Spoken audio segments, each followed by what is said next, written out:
labeur et d'efforts quotidiens. Je pense également à toutes celles et tous ceux plongés aujourd'hui dans la détresse parce que leurs emplois sont perdus ou menacés. C'est le Sénégal qui se lève tôt, qui travaille dur toute la journée et qui se couche tard, qui est ainsi atteint. J'invite fortement les parents et les familles à plus de vigilance. Je demande solennellement aux citoyens, aux leaders d'opinion, à toutes les forces vives de la nation, politiques et apolitiques, soucieux de la sauvegarde des valeurs démocratiques, de la paix, de la sécurité et de la stabilité de notre pays, de soutenir sans réserve l'action de l'État pour mettre en échec le projet pernicieux de déstabilisation du Sénégal. Quand la paix, la sécurité et la stabilité de la patrie sont à ce point menacées, il n'y a point d'indifférence et de neutralité possible. Au regard de cette situation sans précédent, j'ai demandé au gouvernement de faire un bilan exhaustif des pertes et d'examiner les voies et moyens d'assister les familles des victimes ainsi que les personnes et entités ayant subi des préjudices. Le contexte est difficile. Les inquiétudes, les angoisses sont là. Mais je sais que le peuple sénégalais a les ressources spirituelles, culturelles, traditionnelles, sociales pour transformer ces moments d'épreuve en une chance pour la paix. Ainsi, œuvrer à transformer nos divergences en des occasions de dialogue constructif pour forger le Sénégal que nous voulons. Un Sénégal de respect de la vie humaine, de la justice, de l'égalité et de la paix. Un Sénégal qui se réconcilie avec ses valeurs de dialogue, de concertation qui ont traversé le temps et construit son histoire enviée. L'heure du bilan viendra plus tard, alors que des occasions se présenteront pour vous parler de ce que le Sénégal a été sous ma présidence. Mais aujourd'hui, je voudrais interpeller toute la classe politique, sans exclusive. Notre pays nous demande de regarder ensemble vers l'avenir, afin que nous soyons les bâtisseurs du Sénégal de demain. Consolidons les forces de nos institutions, tout en remédiant à leurs faiblesses. Abandonnons les postures populistes, nihilistes, extrémistes, qui tentent de présenter notre pays comme un désert sans loi. Chaque nation peut être éprouvée, chaque société peut être traversée par des tensions. Mais voici plus de 60 ans que nous œuvrons à construire un Sénégal selon nos valeurs de paix et de solidarité. Des jalons ont été posés par mes prédécesseurs. Continuons à bâtir sur ces acquis et éloignons-nous des radicalismes qui veulent faire de la violence l'arbitre principal de nos différends. Nous pouvons être des adversaires, mais jamais des ennemis. C'est pour cela qu'après le dialogue national réussi, que je salue encore, ma main demeure tendue à toutes les voies de bonne volonté pour continuer d'échanger sur les bonnes idées, les bonnes propositions qui nous permettront de faire advenir un Sénégal de bâtisseurs et non de casseurs, d'asseoir une paix durable, de réussir des élections apaisées, dont les résultats seront acceptés par tous le lendemain du scrutin. Cette vision de nous-mêmes comme un peuple ancré dans la paix et la stabilité n'est pas une utopie, même si notre histoire politique a rencontré quelques moments de fragilité, de tension. Notre force a été d'avoir toujours su trouver les mots, les paroles, les rencontres pour converser, pour penser ensemble les plaies, guérir ensemble les maux. Et depuis mon investiture à la magistrature suprême, mon gouvernement et moi n'avons ménagé aucun effort pour renforcer l'unité nationale, consolider les acquis de notre démocratie et le respect des droits de l'homme. Nous n'avons cessé de relever les défis liés au développement économique et social. Nous avons un bilan qui amène nos adversaires, même ceux parmi les plus virulents, à reconnaître que nous avons fait progresser le Sénégal. Mais aujourd'hui, ce n'est pas sur le bilan de nos réalisations que je veux surtout m'appesantir. Je veux parler avec vous de notre avenir en tant qu'il est façonné par les dynamiques de notre présent, de nos aspirations les uns à l'égard des autres, de la promesse que chacun peut être pour l'autre dans la construction du Sénégal que nous souhaitons léguer à nos enfants. Je veux donc parler de ce que le Sénégal de demain exige de nous aujourd'hui, nous les contemporains. Je veux évoquer nos responsabilités en tant que communauté de destin. Nous sommes condamnés à une solidarité susceptible de préserver l'unité de notre nation, malgré les tensions et divergences qui peuvent nous opposer. Cette solidarité ne signifie pas une totale convergence des points de vue, une uniformisation des consciences, une domination des uns par les autres. Cette solidarité est celle qui nous empêchera de traduire nos désaccords, nos dissonances dans des violences meurtrières, justement parce que nous aurons su nous abreuver dans les sources démocratiques, morales, spirituelles et culturelles du grand peuple sénégalais. Cette solidarité, mes chers compatriotes, c'est celle qui poussera chaque individu à développer les comportements qui ne menacent pas l'avenir de notre nation. Cette solidarité, enfin, c'est celle qui fera de chacun, de chacune de nous, une digue contre la violence. J'entends bien les aspirations du peuple sénégalais, de sa jeunesse en particulier, de ses attentes légitimes en matière de justice socio-économique, de création d'emplois, de renforcement du système d'éducation et de formation professionnelle, de meilleurs cadres de vie. Je comprends la volonté de notre jeunesse de vouloir vivre une vie qui vaut la peine d'être vécue, ici au Sénégal, et non ailleurs. C'est justement à nous concerter, à repenser ensemble cette solidarité que nous parviendrons en tant que société à répondre aux justes revendications de notre jeunesse et de l'ensemble des citoyens sénégalais. Jamais la violence n'a permis à un pays de répondre aux aspirations de sa population. Loin d'être une solution, la violence et les discours qui la construisent sont les signes d'une démission morale, intellectuelle, politique et citoyenne. N'est-ce pas à réinventer de nouvelles manières de penser le développement de notre pays et de l'Afrique que nous devons nous atteler ensemble afin d'assumer notre destin dans un monde de plus en plus instable. Mais pourrait-on collectivement nous ouvrir à des possibles, produire le meilleur de nous-mêmes, si nos intérêts politiques personnels nous dressent les uns contre les autres, poussant ainsi une partie de la jeunesse dans la banalisation de la violence.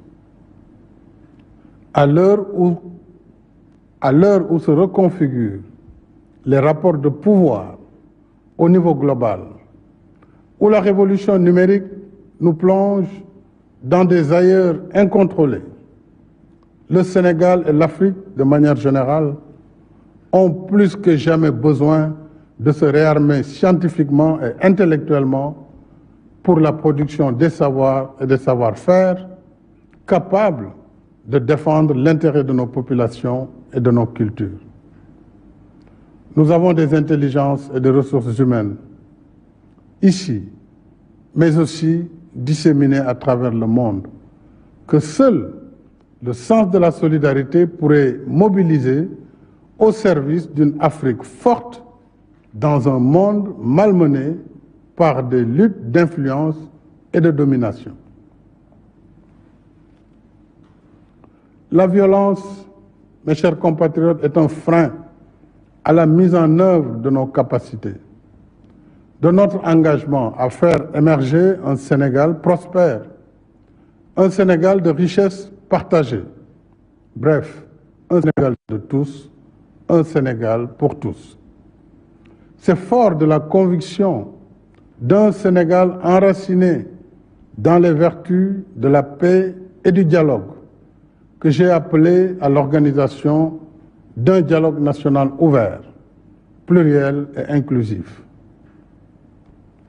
Je ne saurais assez remercier le coordonnateur de ce dialogue national, ainsi que les présidents et rapporteurs de commission, de même que tous les participants, sans exception, qui ont su mettre le Sénégal au-dessus de tout pour produire en un temps record des recommandations fort stratégiques sur les différentes dimensions de la vie sociale, politique, économique et culturelle de notre pays.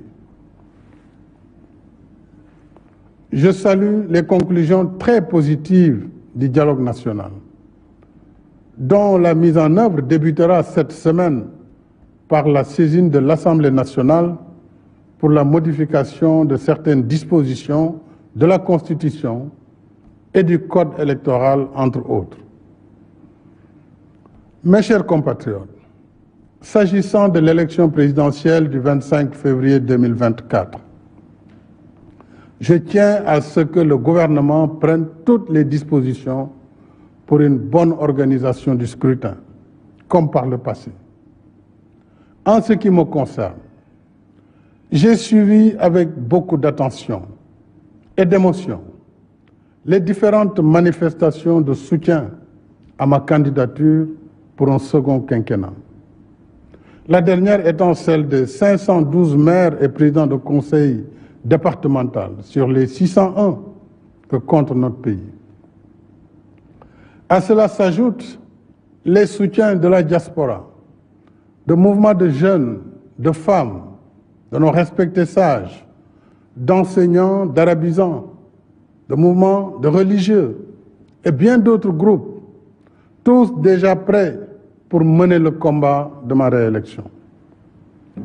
À tous ces compatriotes, je voudrais exprimer ma profonde gratitude en réservant une mention spéciale et toute particulière à la coalition Benno Bokk Yakaar, à mon parti, l'Alliance pour la République, et à la grande coalition de la majorité présidentielle. Mes chers compatriotes, ma décision, longuement et mûrement réfléchie, est de ne pas être candidat à la prochaine élection du 25 février 2024. Et cela, même si la Constitution m'en donne le droit. En effet, depuis la révision constitutionnelle de 2016, le débat juridique a été définitivement tranché par la décision du Conseil constitutionnel numéro 1 C-2016 du 12 février 2016. Je sais que cette décision de ne pas être candidat surprendra tous ceux et celles nombreux dont je connais l'admiration, la confiance et la fidélité sincère. Elle surprendra aussi ceux et celles qui souhaitent me voir encore guider la construction du Sénégal, qui trouve de plus en plus ses marques. Mais le Sénégal dépasse ma personne Et il est rempli de leaders également capables de pousser le pays vers l'émergence. On a tant spéculé, commenté sur ma candidature à cette élection. Cependant, je n'ai jamais voulu être l'otage de cette injonction permanente à parler avant l'heure, car mes priorités portaient surtout sur la gestion d'un pays, d'une équipe gouvernementale cohérente et engagée dans l'action pour l'émergence, surtout dans un contexte socio-économique difficile et incertain. Contrairement donc aux rumeurs qui m'attribuaient une nouvelle ambition présidentielle, je voudrais dire que j'ai une claire conscience et mémoire de ce que j'ai dit, écrit et répété ici et ailleurs. C'est-à-dire que le mandat de 2019 était mon second et dernier mandat. C'est cela que j'avais dit et c'est cela que je réaffirme ce soir. J'ai un profond respect pour les Sénégalais et les Sénégalaises qui m'ont lu et entendu. J'ai un code d'honneur et un sens de la responsabilité historique qui me commande de préserver ma dignité et ma parole. Je rends ici un hommage à mes prédécesseurs, les présidents Léopold Sédar Senghor, Abdou Diouf et Abdoulaye Wade, dont les parcours sont bien sûr différents, mais qui ont contribué chacun à construire l'image de ce Sénégal démocratique qu'il faut perpétuer. Je ne saurais faire moins. Et d'ici la transmission du pouvoir au futur président de la République, Inch'Allah, le 2 avril 2024, j'assumerai avec responsabilité et fermeté toutes les charges qui incombent à ma fonction, en vertu du mandat que vous m'avez confié et en étroite cohérence avec mon serment constitutionnel. Je continuerai de consacrer toutes mes forces à défendre sans faille les institutions constitutionnelles de la République, le respect des décisions de justice, l'intégrité du territoire, la protection des personnes et des biens. Je resterai à vos côtés, à votre écoute et au service de la République et de la nation. Nous avons des réalisations indéniables et un potentiel incroyable. Mais soyons vigilants et conscients des difficultés, des obstacles qui sont réels et de l'activisme des ennemis de l'intérieur et de l'extérieur. L'enjeu essentiel pour moi, c'est que notre cher Sénégal, ce pays que j'ai à cœur, que vous avez à cœur, garde le cap vers l'émergence dans la voie de l'action, de la paix, de la stabilité, du respect du droit, de l'ordre public, dans l'unité nationale et la cohésion sociale. Cela exige de chacune, de chacun de nous, l'adhésion à notre modèle de société fondé sur la démocratie, la liberté, le respect de nos valeurs socio-culturelles, le respect de ce vivre ensemble qui a su jusqu'ici nous rassembler, le respect de nos religions, de nos confréries et de nos guides religieux. En somme, le respect de notre identité collective sénégalaise qui est ancrage dans le socle socio-culturel sénégalais et africain, mais aussi ouverture dans la modernité. C'est seulement ainsi que nous pourrons poursuivre ensemble, épaule contre épaule, notre élan commun vers notre destin commun, fidèle à notre devise nationale. Un peuple, un but, une foi. Vive la République et vive le Sénégal.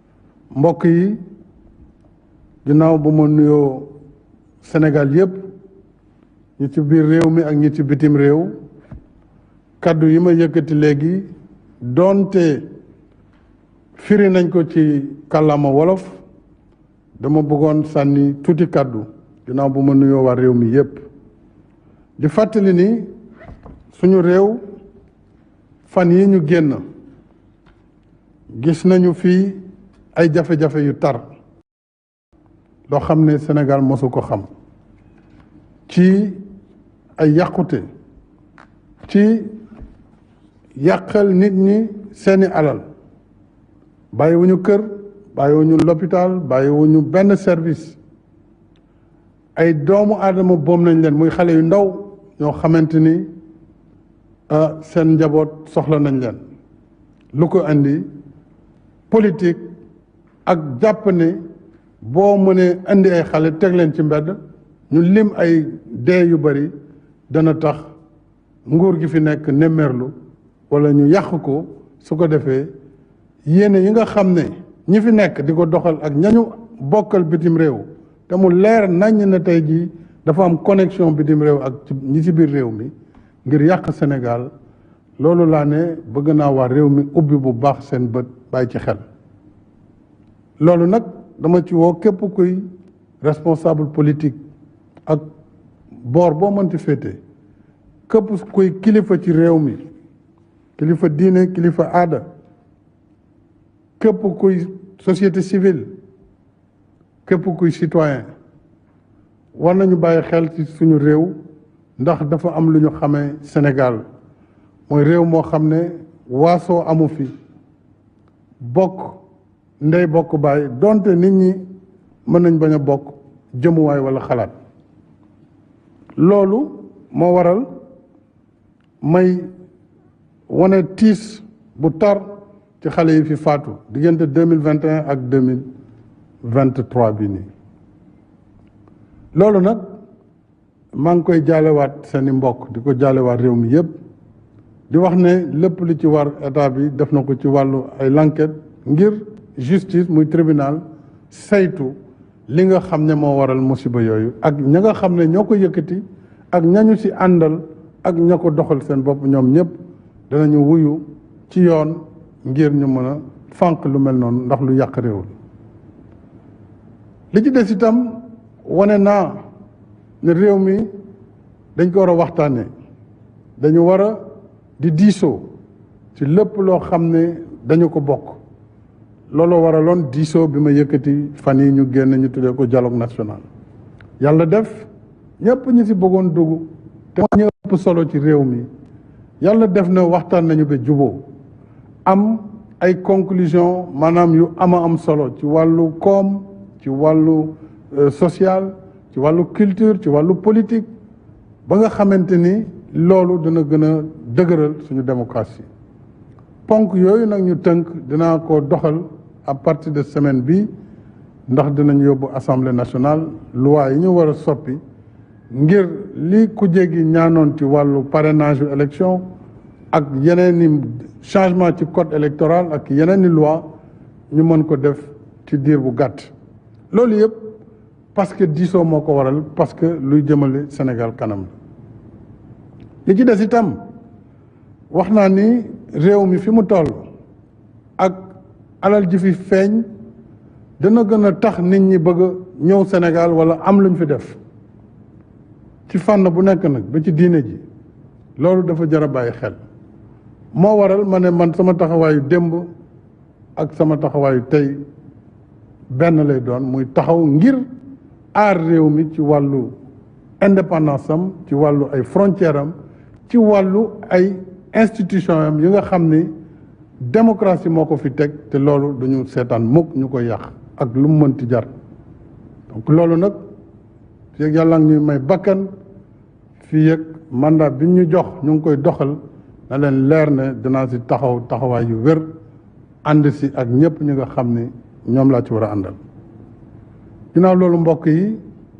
nee naa mbirum élection yi di ñëw coow li bëri na coow li bëri na d'abord may rafetlu ñi nga xam ne dañu ànd ak man ak bëgg ma toogaat ci bopp réew mi wone ko ci anam yu bare bare ci région yu bëri ci réew mi yëpp ci diaspora bi wone ko ci coalition bi muy coalition Benno Bokk Yaakaar ma santaat leen gërëm leen wane ko ci parti bi ma taxawal muy Alliance pour la République bëri na ñoo xam ne sax ay kilifa diine lañu ay citoyens tout simplement jàpp nañu ne fi réew mi toll président war na mën a taxawat surtout que am na ci yoon may na ko muy constitution bi tax lu leer la 2016 biñ ko defee 2016 bañ ko defee conseil constitutionnel ci boppam moo joxe woon ndigal ngir ñu dindi disposition transitoire bi ma ci defoon ngir ñu mënoon compter mandat bu njëkk bi loolu nag donte am naa droit bi donte itam ñu bare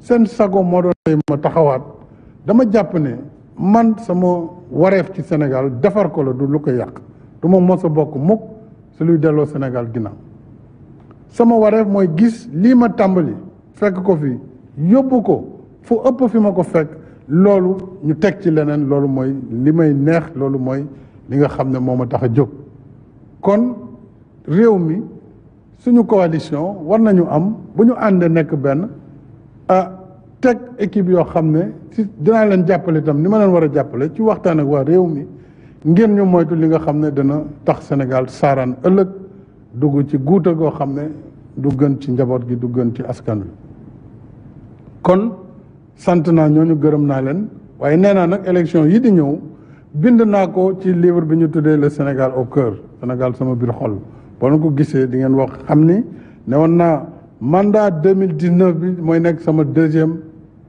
et dernier mandat ça ne veut pas dire que awma ci droit mais loolu sama décision bopp la te loolu laa jël tey moom laay baamtuwaat donte nag gis ngeen ay groupement ay nit war nañu Sénégal dem bitim réew yàq deru Sénégal yàq deru président de la République dafa bëgg a def ñetteeli mandat dafa bëgg a def lii dafa bëgg a def laa loolu kon war na mën a dakk ndax président ci boppam jàpp na ne li mu bind 2018 dëgëralaat ko tey loolu taxul maanaam coow yooyu taxul waaye ñaawlu naa li nga xamante ne bëgg sa bëgg-bëgg tax na nga dem di jaay sa réew ak di yàq deru sa réew nit ki booy wut tam da nga ciy boole ngor parce que loolu dafa am solo li ci des mooy ñu continuer suñu taxawaay ci réew mi continuer waxtaan ak ndaw ñi parce que avenir u Sénégal ci ndaw ñi la nekk suñu bëggee seen njàng baax suñu bëggee ñu am liggéey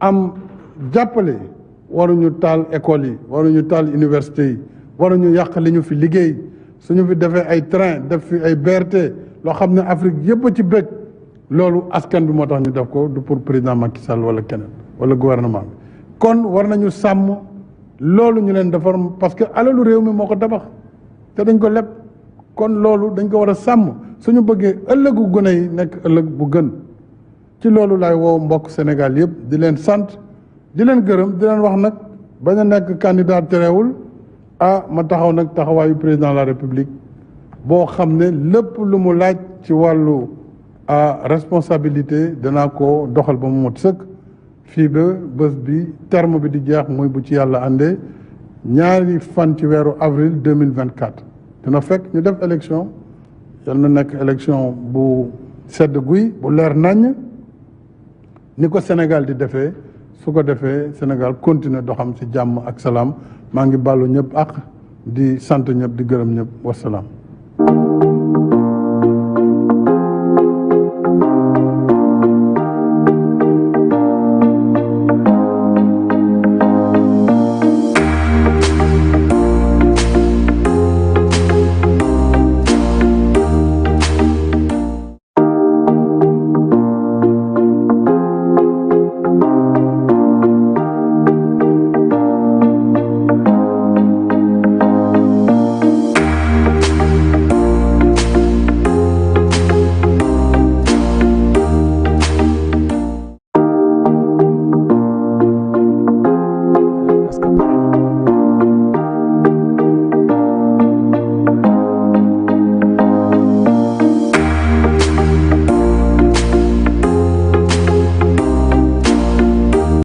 mbokki ak xarit yi ñu ñëwaat rek di leen gërëm di leen sant di leen nuyu tamit déglu nañu njiitu réew mi li ñëpp doon xaar wàcc na tey jii mu di nee na élection yi di ñëw ci février 2024 moom du ci bokk.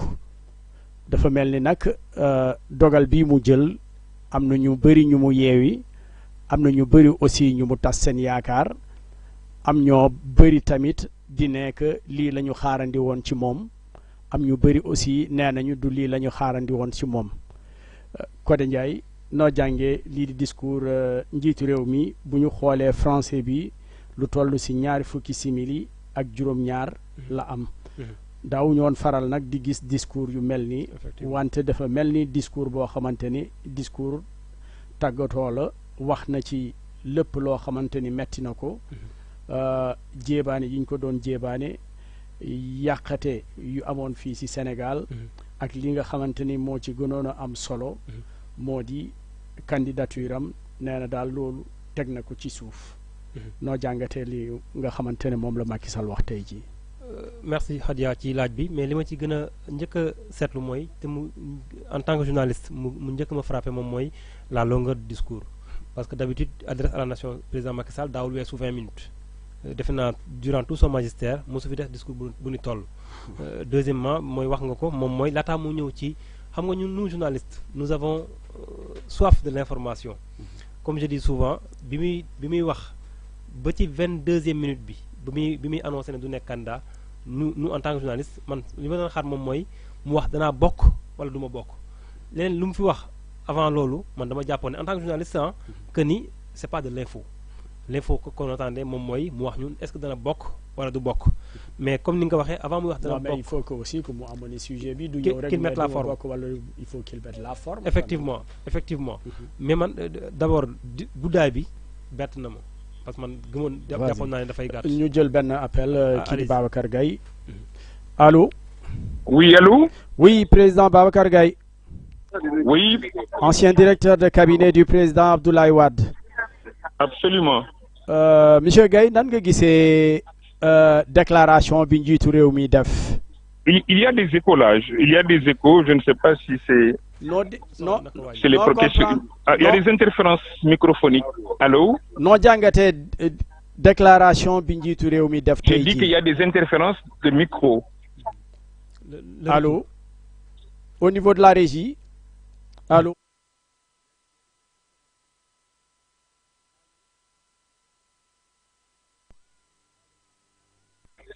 Oui, allô? Oui, voilà, oui.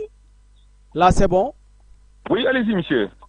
Ok, Babacar Gaye déglu nga jiitu réew mi ndax décision bi nga xam ni jël na ko bett na la wala bettu la le fait di nekk du ma bokk ci présidentielle bii di ñëw. bett na ma ndax li tax bettu ma mooy depuis 2019 ñu ngi topp président Macky Sall pour mu wax ndax dina bokk ci élection 2024 wala déet mu leen wax bu jotee dinaa wax ba tey ci 19h55 ba 19h ba 20h20 peu de Sénégalais yaakaaruñ woon ne dina yegg fii mu yegg si ak réew mi li tax nag bette na mooy li mu defal Sénégal ak fi nga xam ne fi lay yeggal réew mi ak force politique yi ko jàppale ni ñu toll ban président mooy toog lu mat 500 élus locaux ay maires ak ay présidents de conseil départementaux dajaloo te réew mi amu ci lu dul juróom-benn téeméer ñu ne la dañu bëgg nga gunge ñu bu ñu fi bàyyi kan moo toog nekk président de la république kilifa gu mel ni sëñ Mountakha Bassirou Mbacké nekk ci réew mi te waxu la bul def sëñ Babacar Sy waxu la lu mel noonu Khalifa Ndiassane di la jàppale ñëpp xam ko Cheikh al Islam tey ñëpp xam ni mu la taxawoo ak ni mu nekkee sa wet ak ni mu la fonke constitution Sénégal may la nga am droit nekkat candidat ndax loolu réglé na depuis le référendum bu 2016. nga xool loolu yëpp mu sëcc ma pare s'il vous plaît ma terminer sur mon raisonnement. boo paree nga relancer. Allez-y.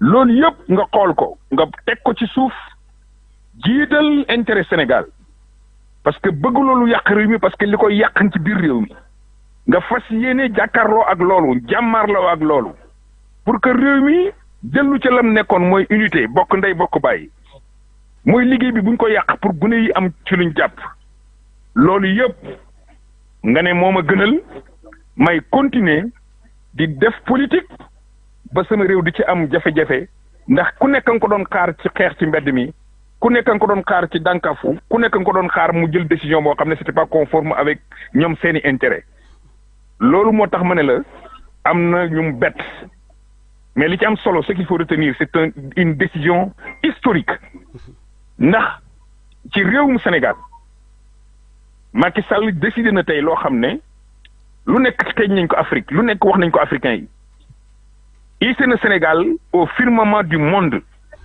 parce que fu ñu gënati tey lu ñu yàq suñ der ci bitim réew yëpp Macky Sall defar na ko tey. benn question rek dégg nañ ko mu utiliser ay termes yu fort lu mel ni j'ai un code d'honneur et je ne saurais faire moins que Diouf Senghor yow mi jege woon Wade yow mi jege woon Abdoulaye Wade nan nga jàngatee loolu terme yu fort yooyu surtout nag j'ai un code d'honneur Adiya fi ma toog bi mu ko waxee sama yaram daw na maa ngi koy nettali ki ma toogal dafa am concept boo xam ne dama ci sax muy la garmi attitude te yow Fuuta nga dëkk yow xam nga lan mooy ceddo koliyaabe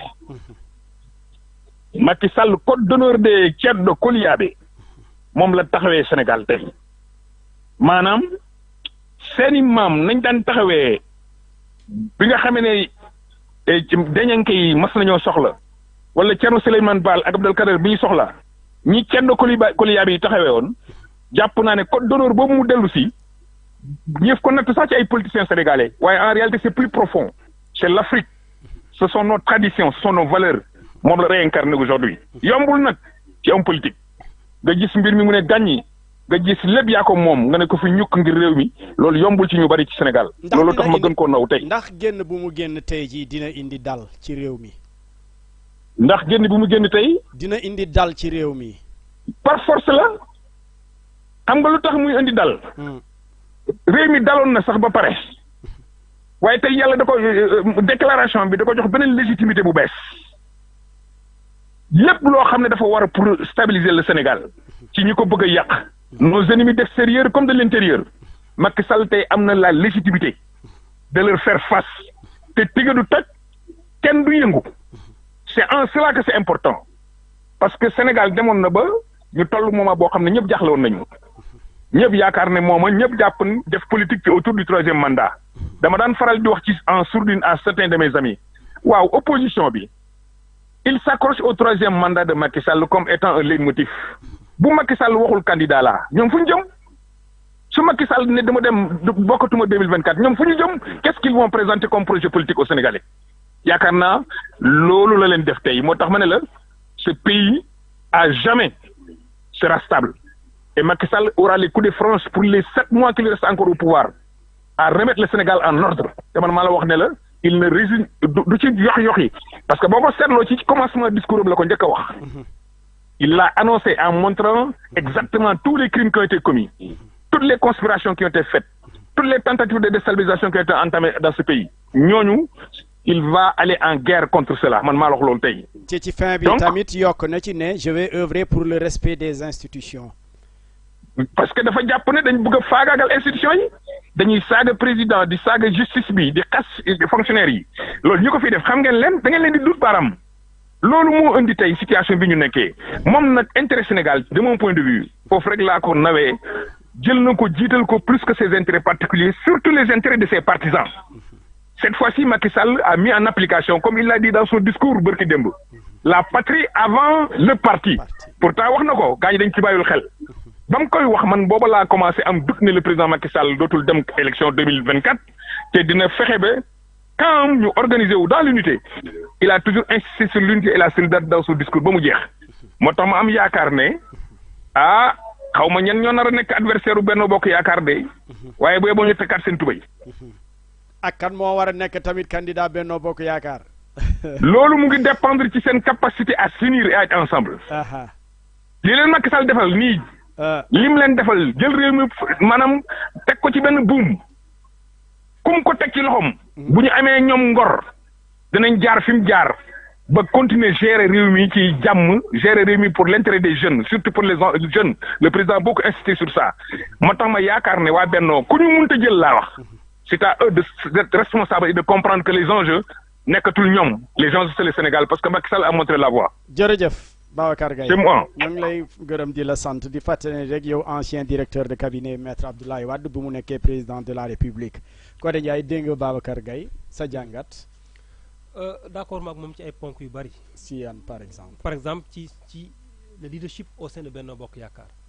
man li ma jàpp mooy Hadia en tant que observateur politique moom mooy aujourd'hui amul une figure qui est au sein de Benno Bokk Yaakaar qui peut faire en tout cas qui peut faire le rappel des troupes aujourd'hui. non mën nañu créer loolu c'est loolu moom yomb na créer mais Hadia xam nga ni suñu xoolee ku kan moo gën a nekk ci kanam dinañu xam ni kii la je veux dire qu'ils ont plein de candidats potentiels yoo xam ne mën nañu bokk quand même. mais xam nga ne tey parce que si tu dis ça par exemple c'est comme si Macky était vraiment l'alpha et l'oméga de la coalition mais man noonu laa gisee man dama jàpp ni ah non il faut nga wóolu ñeneen ñi aussi c'est parce que les noms sont nombreuses bu fekkoon ni dafa am benn figure bu fi nekk boo xamante au moins xel yëpp dem nañ ci kooku ñu mën a wax mais tey au sein de Benno Bokk Yaakaar xam nga ni dafa am du rek APR Benno Bokk Yaakaar dafa am des partis de grands partis yoo xamante ne nii naka jekk dañuy wane woon seen mébét sax am candidat je donne l'exemple du parti socialiste aujourd'hui ñaata yoon nga dégg parti socialiste ñu fay rumandaat ay seen candidature au cas où Macky Sall ne serait pas candidat nga jël aujourd'hui l'AFP. mais pas ci instance yu mag yi ndaw ñi rek lañ doon dégg ñuy wax loolu. waaw bon les seconds couteaux ñu daan génne mais Abdoulaye Wilane par exemple. mais il s'est rétracté. bi mu demee barki démb ci présidence de la République il s'est rétracté. oui waaw mais nga jël le cas de l'AFP. waaw tey Alioune Sarr est candidat. lan moo ko waral. c'est parce que biir Benno Bokk biir APR Moustapha Niasse deful en tout cas li war pour au moins désigner quelqu'un ou bien ñoom ànduñ ci troisième mandat loolu nag am AFP am parti socialiste am na également ci yeneen parti dañ ko waxut mais nag Babacar Gaye nee na su fekkente ni waa Benno Bokk Yaakaar am nañu ngor ak ngor bi nga xamante ne moom la Macky Sall am war nañu déggoo ci koo xam ne tàbb nañ ko pour bu jiite coalition bi mu nekk candidat c'est ce qu'il a dit ça c'est pour man c'est de la rhétorique Hadia la réelle politique man li ma mës a jàpp mooy au sein de Benno Bokk Yaakaar bu dul Macky Sall Benno Bokk Yaakaar va voler en lambeaux c'est ça ma conviction pour man amul kenn ku nekk Benno Bokk Yaakaar ku mën a def par exemple l'unanimité comme ni ko Macky Sall doon defee la preuve. mais même Macky ne faisait pas l'unanimité. ah justement à plus forte raison nag. waaw mais je veux dire ils peuvent créer les conditions yoo xamante ne yuy tax unanimité am. parce que xam nga lu tax mu nekk problème. parce que une élection présidentielle c'est pas des élections législatives ni locales ça se prépare on est à 7 mois de la présidentielle. 7 mois pour man pour une présidentielle néew na lool ci koo xamante ni da nga war a def le tour du Sénégal parce que kenn moo fa nekk koo xamante ne nii. gis naa oui allo. bu ñu jëlee le cas de Amadou Ba. gis naa ne ci conseil des ministres décentralisé le président Macky Sall a essayé na ko def ko maanaam wërloo ko Sénégal mais ba léegi joxoo ko légitimité boo xamante ne nii mën na fédérer ñëpp au sein de Benno Bokk Yaakaar Amadou Ba pour man. Benno Bokk Yaakaar nekkul ne moom mooy rassembler toutes les forces de Benno Bokk Yaakaar autour de sa personne à plus forte raison nag yeneen tour yi fay génn on a parlé aujourd'hui de Abdoulaye Daouda Diallo on a parlé de en tout cas quelques noms sont sortis mais ñooñu ñëpp koo ci jël tey mënul am force ou bien leadership bi Macky Sall amoon au sein de Benno Bokk Yaakaar loolu mooy am loolu c'est ça aussi la réalité politique. ak lan nga d'accordul ak li Babacar Gaye wax nee nga ci point yu bëri. waaw effectivement parce que li mu wax également ci président Macky Sall ak moment bi mu choisir pour def déclaration bi pour man c'est venu tardivement pour man président Macky Sall. allo. allo oui. oui. allo. oui allo oui. oui ñoo ngi lay déglu. ah yaa ngi lay déglu. Bakary Domingo Mané. oui. oui ñoo ngi lay déglu déglu nga déclaration bi njiitu réew mi def. mu mujjee ci déclaration am bi wane ni que candidature am 2024 teg na ko suuf.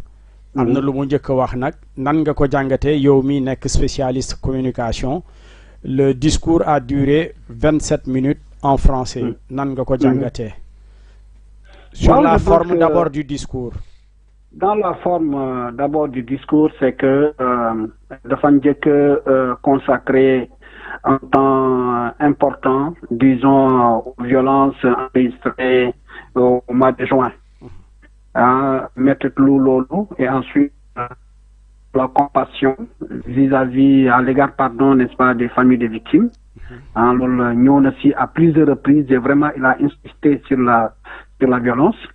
Et ensuite maintenant, au-delà de la compassion, dafa jël décision comme quoi ñu lor, n'est-ce pas, si mbir mi État Sénégal, n'est-ce pas, dafa leen dédommager. Après mu ñëw si beneen mbir mi toujours dans la forme, donc insister sur la solidarité en disant que certes nous sommes dans un pays boo xam ne daal nit ñëpp mënuñu xalaat même xalaat bi, mais quand même autour de l'essentiel mën nañu daje. Et tey moom ubbeeku na encore si dialogue bi, il a voilà donc yeneen force yeneen idées yi il est tout à fait vraiment dans les dispositions. Donc loolu lañ gis maintenant mu jeexal si candidature am en disant que moom c'est vrai dafa dégg nit ñi waa Benno ak ñeneen ñi di ko encourager pour mu nekk candidat, mais xam naa ne bon finalement il a décidé que moom du bokk ci élection, mais quand même dina def lépp pour que gouvernement bi vraiment tëgg élection yoo xam ne daal ça va être des élections transparentes boo xam ne daal au lendemain des résultats du am contestation. Donc voilà grosso modo ni ñu ma jàngatee forme bi quoi. Et sur le fond, est-ce que aussi il n'a pas coupé l'herbe, comme on dit, sous les pieds de certains ñi nga xamante ni ñoo ko doon soutenir?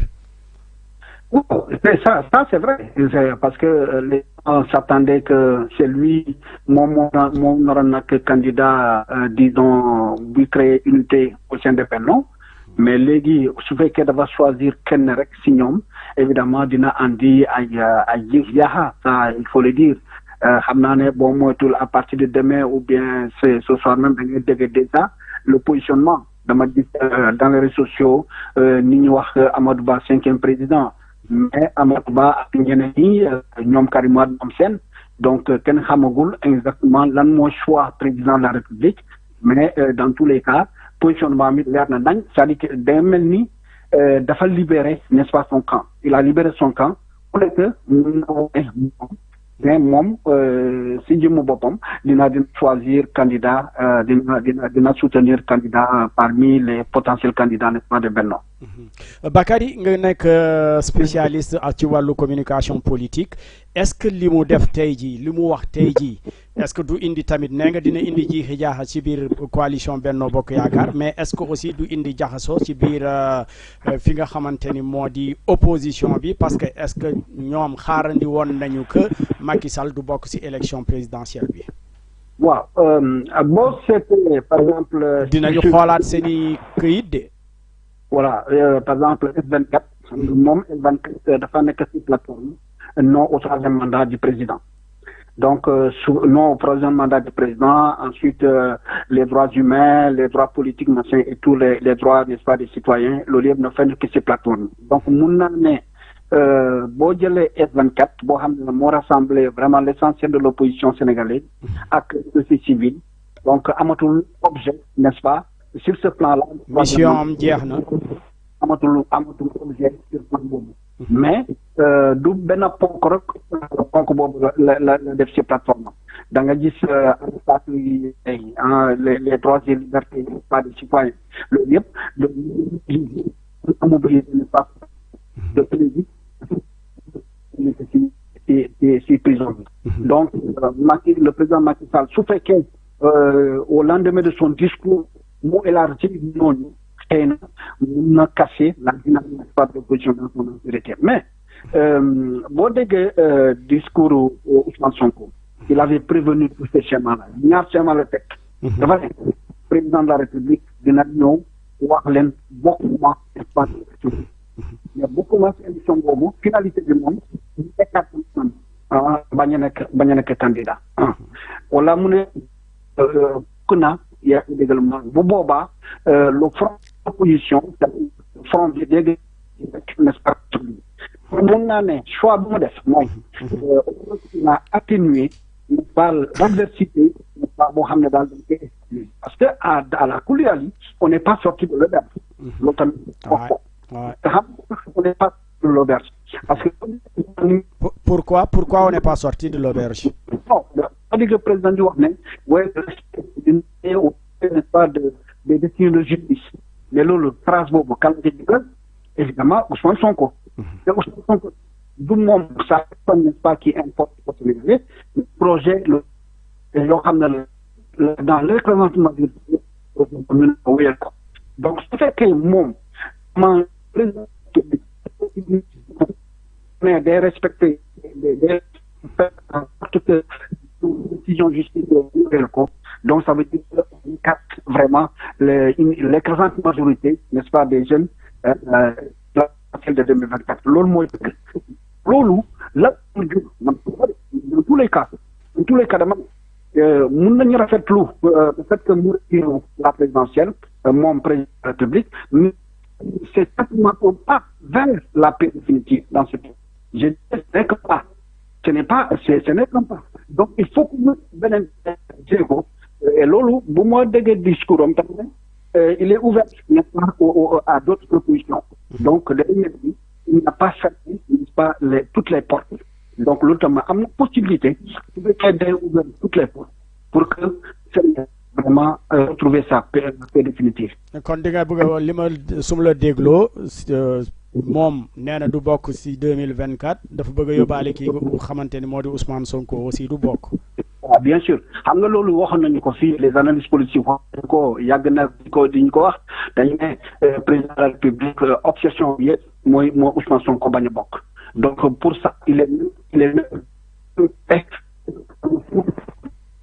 même renonce son mandat et aujourd'hui il renonce à son diplôme mais dina fexe pour que Ousmane Sonko bañ a bokk voilà loolu mooy dina teg moom la ñuy déroulé parce que l'Assemblée nationale va être saisie sous peu yaa ngi dégg dañuy réglé ñoo Karim Wade ak Khalifa Sall dañuy yaa ngi déggal ma mais Ousmane Sonko et l'écrasante jeunesse n'est-ce pas l'écrasante jeunesse Sénégal ñoo duñu bokk n'est-ce pas ci élection yi loolu mooy dëgg donc dire que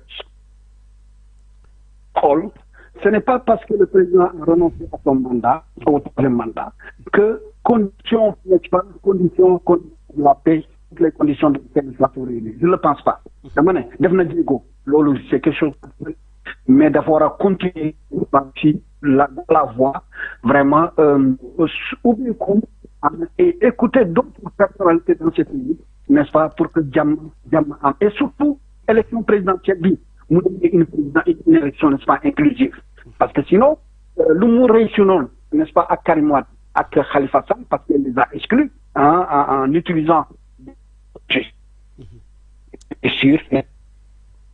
Merci Bakary merci beaucoup merci beaucoup Bakary di fàttali rek yow spécialiste nga en communication politique mu di Bakary Domingo Mané mbokk yeeg xarit yi yéen it antenne bi ubbi nañ ko bu fekkente ni rek mën ngeen woote ngir wax seen xalaat rek seen gis-gis si 77 642 45 33 bu dee WhatsApp tamit mën ngeen woote ci numéro bi 77 642 45 33 ngeen abonné wu tamit si li nga xamante ni moo di plateforme yu LVI La Vallée Info Codé Ndiaye dégg nga kii di Bakary Domingo Mané ànd nga li mu wax parce que nee na Macky Sall wax na ni que du bokk troisième candidature am du am waaye lii yëpp ay feem la ngir mën a yóbbaale ki nga xamante ni moo di Ousmane Sonko tamit du bokk ci élection présidentielle yi. waaw man loolu defe naa ni yàgg naa ko wax man en tant que acteur bu nekk ci dans les médias président Macky Sall ku ne xam na ni en 2017 en tout cas la ñu gis justice dal ci kaw Khalifa Sall avant loolu 2014 déjà pour Karim Wade quand il s'est agi de Karim Wade on a fait ressusciter la CREI muy juridiction boo xamante ne nii depuis 81 la ñu ko fi tegoon Abdoulaye Wade ñëw laalu ko di tout parce que Ablaye Wade mosu ko xalaat jëmoon na ko xalaat mais dañ jàppoon ne bu ko laalee dañuy jàpp ni dafa am ñu muy protéger mu bàyyi ko foofu mais quand Macky Sall est venu il n'a pas en tout cas brandi des audits par exemple man j'aurais préféré mu am ay rapports yoo xam ne dañu épingler Karim Wade dans sa gestion ñu yëkkati ko teg ko ci ko table bi poursuivre ko ci condamné ko ci ça n'a pas été fait Macky est allé ressusciter une juridiction boo xamante ne nii 30 ans 40 ans kenn laalu ko mu utiliser ko pour au moins condamner Karim Wade. Ensuite 25 personnes ñoo nekkoon ci liste boobu on a vu qu'il y a que 3 personnes 3 responsables qui ont été jugés. muy Karim Wade Tahibou Ndiaye ak Aïda Ndiongue. Alors bi loolu weesoo 2017 on s'achemine vers une élection en 2019 caisse d'avance boo xamante ne nii depuis man jamonoy Lamine Gueye man mi assisté procès bi loolu laa fa dégg caisse bi ma nga fa depuis jamonoy Lamine Gueye ñu ñëw ba 2017 rapport IGE wax ne nañu xool condition d'ouverture et de gestion de la caisse d'avance loolu la rapport bi wax ñoom ñu ne rapport donné nañ topp Khalifa Sall poursuivre ko ci condamné ko demul 2019 donc Karim CREI demul 2019 Khalifa Sall caisse d'avance demul 2019 man ma jàpp ni Ousmane Sonko bu ñu ñëwee ba 2022 mu am un dossier boo xamante ne nii dañ ko ci bëgg a topp sama xel dafa demoon ci Karim ak Khalifa Sall effectivement la justice a toujours été pour certains le bras armé de l'exécutif pour faire tomber des adversaires bien placés en tout cas te man loolu laa gisoon ci Ousmane Sonko moo tax bi ñu jëlee dossier Adji Sarr brandir ko loolu ñu ne déetawaay ñu andi dossier Mame Mbaye Niang ci mbirum diffamation boo xamante ne nii Birahim Seck bind na ci nous de la presse amul ku toogul ci plateau yi ngir traiter ce dossier du Prodac et pourtant on n'a jamais connu de plainte ñi ci plainte c'est des journalistes yoo xamante ne nii suuf si lañ leen dóor mais am na ay responsable yu ci wax kenn yóbbu leen fenn Ousmane Sonko wax ci ñu andi ko un procès ba condamné ko ci ba xañ ko ci éligibilité en tout cas mu am ses droits civiques ça c'est un problème moo tax je suis en phase avec Bakary quand il dit que souvent la justice est utilisée à des fins politiques. Mais je pense que quand même li des si li nga xamante ni moo di magistère am si 7 mois yi comme ni mu ko waxee je vais œuvrer pour le respect des institutions xëy na yooyu yëpp dina ko saafara. Justement xam nga Macky Sall bi quand il est venu au pouvoir on l'avait surnommé le président réformateur mais force est de constater que gis nga CNRI li mu fi def ci ay réformes justice kenn xamul ni mu toll man j'ai eu la chance de jeter un coup d'œil sur ces réformes là ba léegi réformes yooyu kenn mettre ko en œuvre boo jëlee foncier feu professeur Moustapha Souran amul liggéey bu am solo bu mu ci defut réformes yooyu ñu ngi ko rangé donc pour man les réformes on les applique que quand ça arrange alors que warul demee noonu justice tant que le cordon ombilical mi ngi exister entre le ministre le procureur qui poursuit ak la chancellerie pour man loolu la ñu war a njëkk a lijjanti mais tant que loolu amul on va rester là à débattre de l'indépendance de la justice te pour man loolu c'est un débat boo xamante ne dañu ko war a romb alors pour revenir à ta question moom mooy réforme yi pour man yéex na lool Hadia 12 ans boo ko defee ci am réew te defoo ay réforme defe naa ne ci 7 mois d'autant plus que bientôt non mais est-ce que aussi c'est pas parce que ak position bi mu nekkoon mais léegi comme nee na du candidat kenn du deful leneen oui lu dul continuer mandat am ci anam yu jaar yoon te lépp lu fi sooxe woon dina ko defaraat c'est-à-dire que il va veiller au respect des institutions nit ñi ñu tegaat leen ci yoon est-ce que du période bi ci biir 7 ans yi dina dawal yooyu yëpp 7 mois yi 7 mois yi plutôt voilà man dama li nga wax nii c'est un travail boo xam te ne laajul waxtu laajul 7 mois wala parce qu'il y a plein de dossiers yoo xam ne ñoo ngi en suspens mais laalagu leen par exemple lu mel ni audit bi ñu defoon ci gestion Covid bi oui donc allô oui allô oui allô allô oui oui Sidi Diop oui bonjour Khadia ça va vous allez bien je vais très bien alhamdoulilah alors may fàttali rek yow taskatu xibaar nga nekk Le Soleil dégg nañu njiitu réew mi xam naa ni suba moom si journal bi war a génn suba dina ci bëri de si wàllu déclaration bi njiitu réew mi wax effectivement noo ko jàngatee nag yow en tant que taskatu xibaar Sidi ndax discours bi nga xam ne njiitu réew mi def na ko déclaration bi mu def est-ce que dina tax xel yi dal ci réew mi waaw njàngat bi ma ci njëkk a am déjà mooy wax dëgg yàlla am naa ci mbetteel mbetteel parce que su ma xoolee acte yi président posé fan yi ñu gën te bi ci mujj mooy démb rek bi muy recevoir les élus de son parti. Donc ils lui ont demandé vraiment ñu doon sàkk pour mu nekk candidat. am na ay wax yu mu fa wax yoo xam ne daal xawoon na lëndëmal sama xel tuuti parce que bu ñu fàtte ne moom dafa organisé woon benn dialogue. dafa organisé woon benn dialogue national. dialogue bi daanaka daal ñu tombé d'accord ci ay points yu bëri.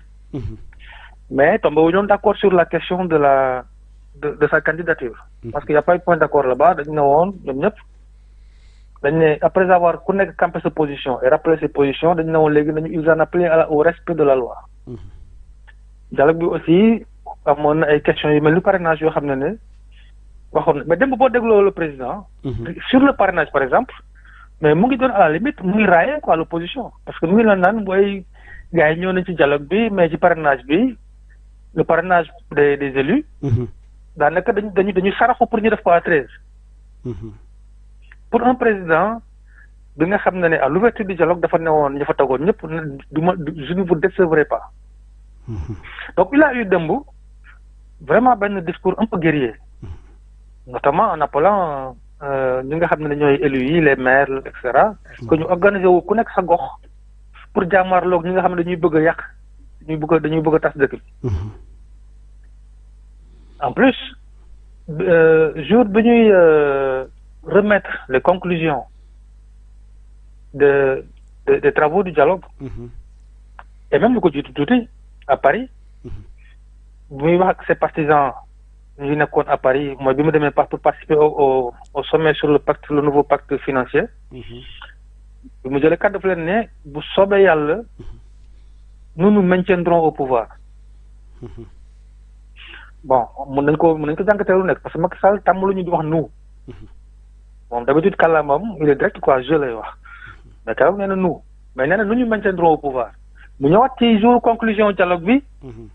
ne je sais que Macky Sall Khalifa Sall mi toog sama place la bëgg. ah waaye ñun tamit bëgg nañu. en désignant les gens de son camp. ouais. mais en plus depuis qu'il a été réélu quand même malgré ces différentes sorties. malgré parce que temps yii bi am na malgré ces différentes sorties sur sa troisième candidature. parce qu'il a toujours dit que moom la loi lui interdisait de se présenter. wax na ko plusieurs fois bind na ko. mais mu ñu falaat ko en 2019 mu indi benn attitude bu xaw a jaaxal dañuy mooy ne ni oui ni non.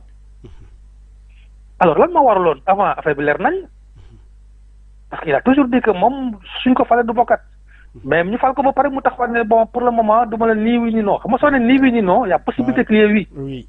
oui. voilà donc moo tax vraiment moi je pense que am naa mbetteel un peu ci son discours aujourd'hui mais pas mbetteel dans un sens négatif. Hein? Moi je trouve quand même que discours bi mu def tey il a fallu peut-être attendre la fin pour avoir son meilleur discours.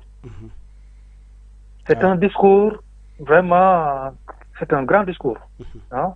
Et il a mis tout ce qu'il faut dedans. Hein? Il y a de l'émotion. Mais il s'est comporté en président de la République parce qu'il a lancé un appel au fait, à tous les Sénégalais, à toute la classe politique pour que nous xoolandoo ensemble, aller dans la même direction, travailler pour la sauvegarde, pour la sauvegarde de la République. Mais est-ce que terme yooyu mu utiliser dina tax askan wi dal? Non, évidemment, am na lu nekk en suspens.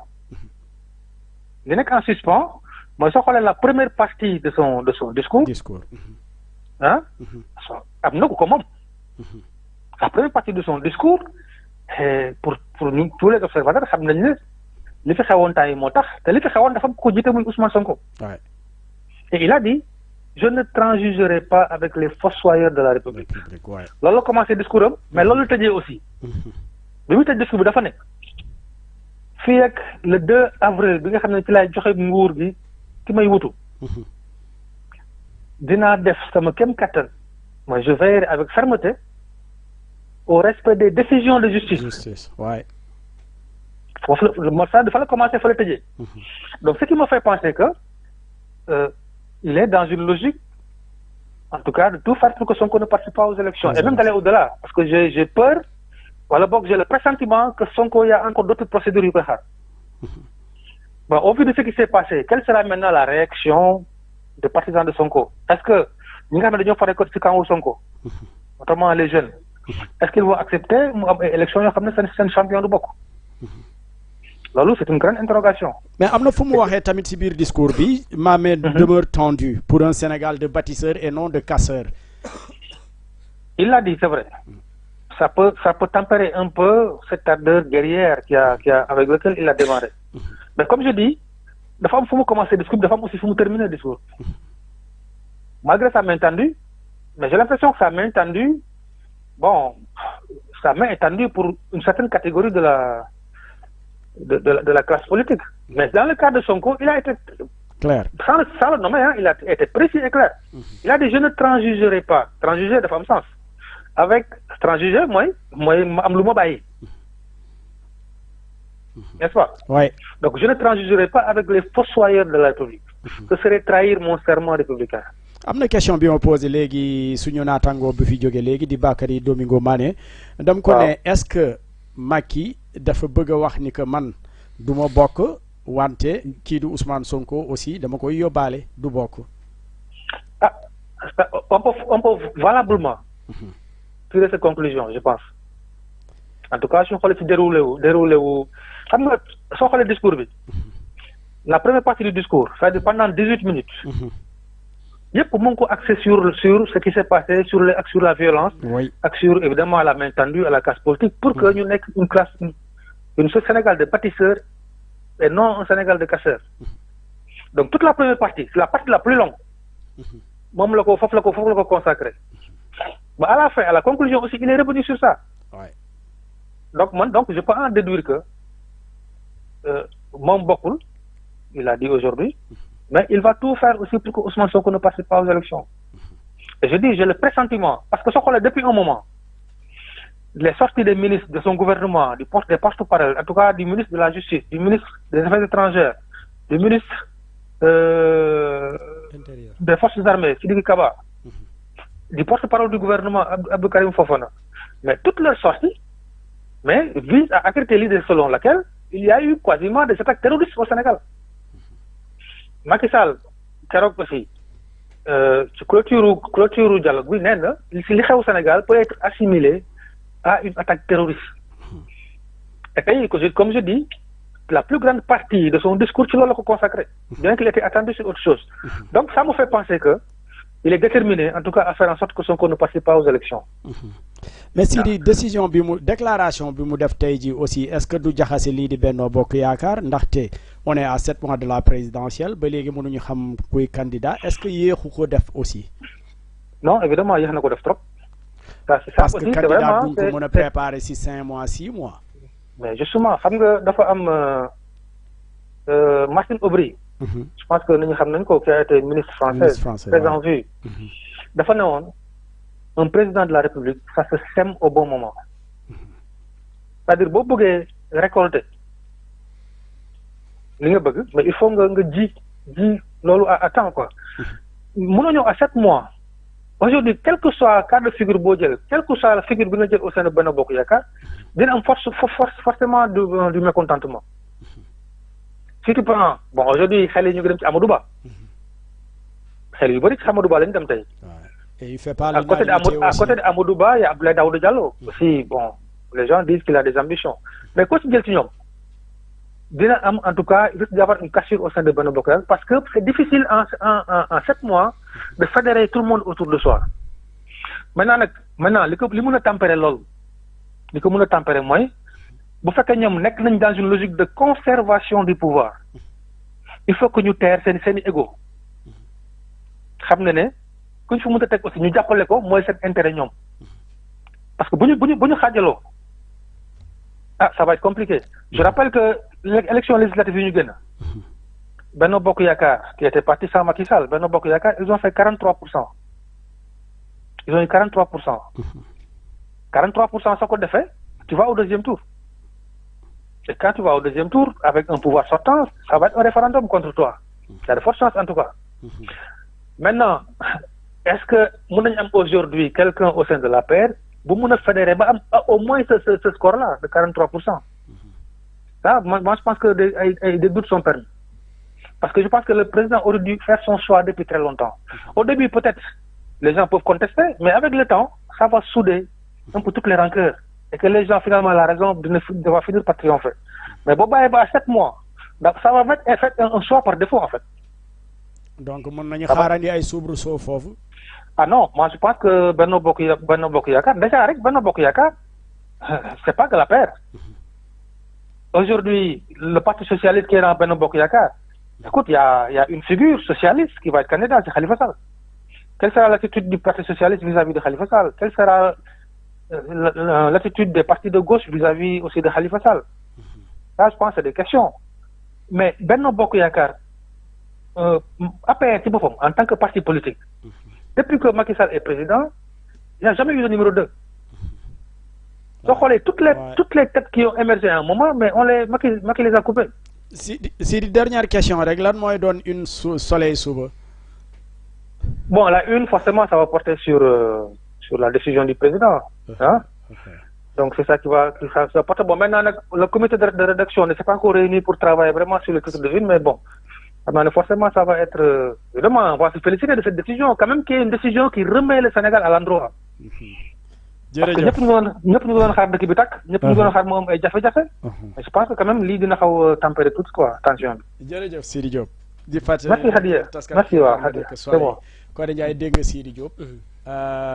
kii ànd nga ak li nga xamante ne wax na ko tey. fi mu mujjee foofu lay dooree. mooy ci wàllum décision bi. man dama doon fii avant muy wax quelle que soit la décision il va rentrer dans l'histoire. Macky Sall président est déjà rentré dans l'histoire mais tey décision bi mu jël. En organisant les élections de 2024. Sans pour autant il rentre dans l'histoire. Mais aussi, Boudjilon Safan également, il double dans l'histoire. De manière négative. Parce que une décision contraire à celle-là aurait peut-être plongé le Sénégal dans en tout cas, dans une situation instable. Ou pas, mais le Sénégal dans une une décision contraire, il nous évite au moins une situation d'instabilité. Lolo au moins, c'est pour l'histoire. Deuxièmement, il sera au moins le premier président sénégalais qui organiser une élection parce que Senghor, vous le faites ni, Abdou Diouf, c'était avec l'article 35 de l'élection. Il faut étudier la constitution pour jox ko. Abdoulaye Wade dafa bokk élection yi ñu daaneel ko. Abdou Diouf également dañ ko daaneel. Donc pour une première fois au Sénégal, président Macky Sall, le président sortant organisé ay élection sans pour autant mu bokk ci. Au moins loolu mën na wàññi les supputations, les contestations pré-électorales, post-électorales je veux dire. Ensuite mu jël décision au moins wax ni bàyyi na nguur gi ga mais il restera au moins aux côtés du Sénégal. Loolu également mën nañ ko jàngat. waaye Hadia man nag jàpp naa ni ma conviction reste que li xew en mars 2021 ak li xew le 1er juin bokk na wala bokk am na effet ci décision président Macky Sall parce que ku gis li xew mars 2021 ba yaa ngi doon dégg sax en mars 2021 newoon nañ bokkoon na ci mémorandum M2D que ni Macky Sall na déclaré publiquement que du bokk ci élection présidentielle 2024 bokkoon na ci liñ waxante woon ak kilifa gi déjà kon loolu ñu bëri ñu ngi ko doon xaar ensuite ñu ñëw encore 1er juin Sénégal dundaat yeneen événement yoo xamante ne ni c'est inédit kenn mësuloon gis Sénégal une manifestation de rue bu am 9 morts en une soirée en une journée mësuloon am loolu également Macky Sall xanaa du ko mettre du def tabula rasa ci loolu dana xalaat au moins bu jëloon une décision boo xamante ni ça va à l'encontre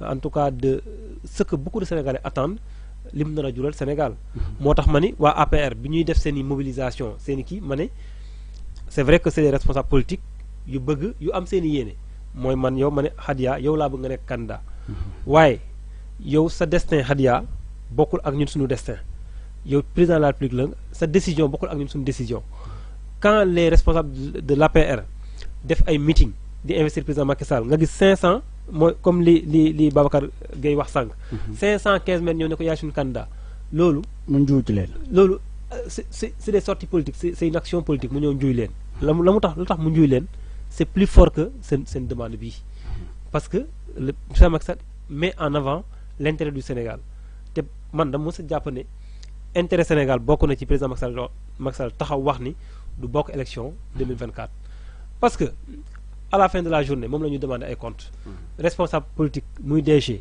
muy maire muy ministre taxaw nañ ci plateau yëpp wax ne président Macky Sall moo suñu maire am na sax ñu dem ba wax ni bu nekkul candidat on va le forcer à être candidat xam nga loolu c'est politique rek mais loolu kenn mënu ko def président la preuve tey jël na décision en toute liberté mais mettre le Sénégal en avant man loolu defe naa ne loolu ak loo mën di waxal Macky Sall c'est une décision sage mais nag cere ji xaw na xejam tuuti parce que man j'aurais préféré mu jël décision bi sans pour autant que ñu dund li amoon 2021 ak li am 2023 parce que dana am ñu jàpp ni man mii ci laa bokk que ni la pression a joué également son rôle dans la décision parce que si le président Macky Sall jàkkaarloog Sénégalais yi waxoon tey ni à l'instant damay def une troisième candidature nan la Sénégal ba naroon mel tey ci guddi ak suba moo tax ma ne donc il est rentré dans l'histoire de manière positive en se retirant mais aussi taxawaayu Sénégalais yi joué na ci quelque chose ensuite ci wàllu opposition bi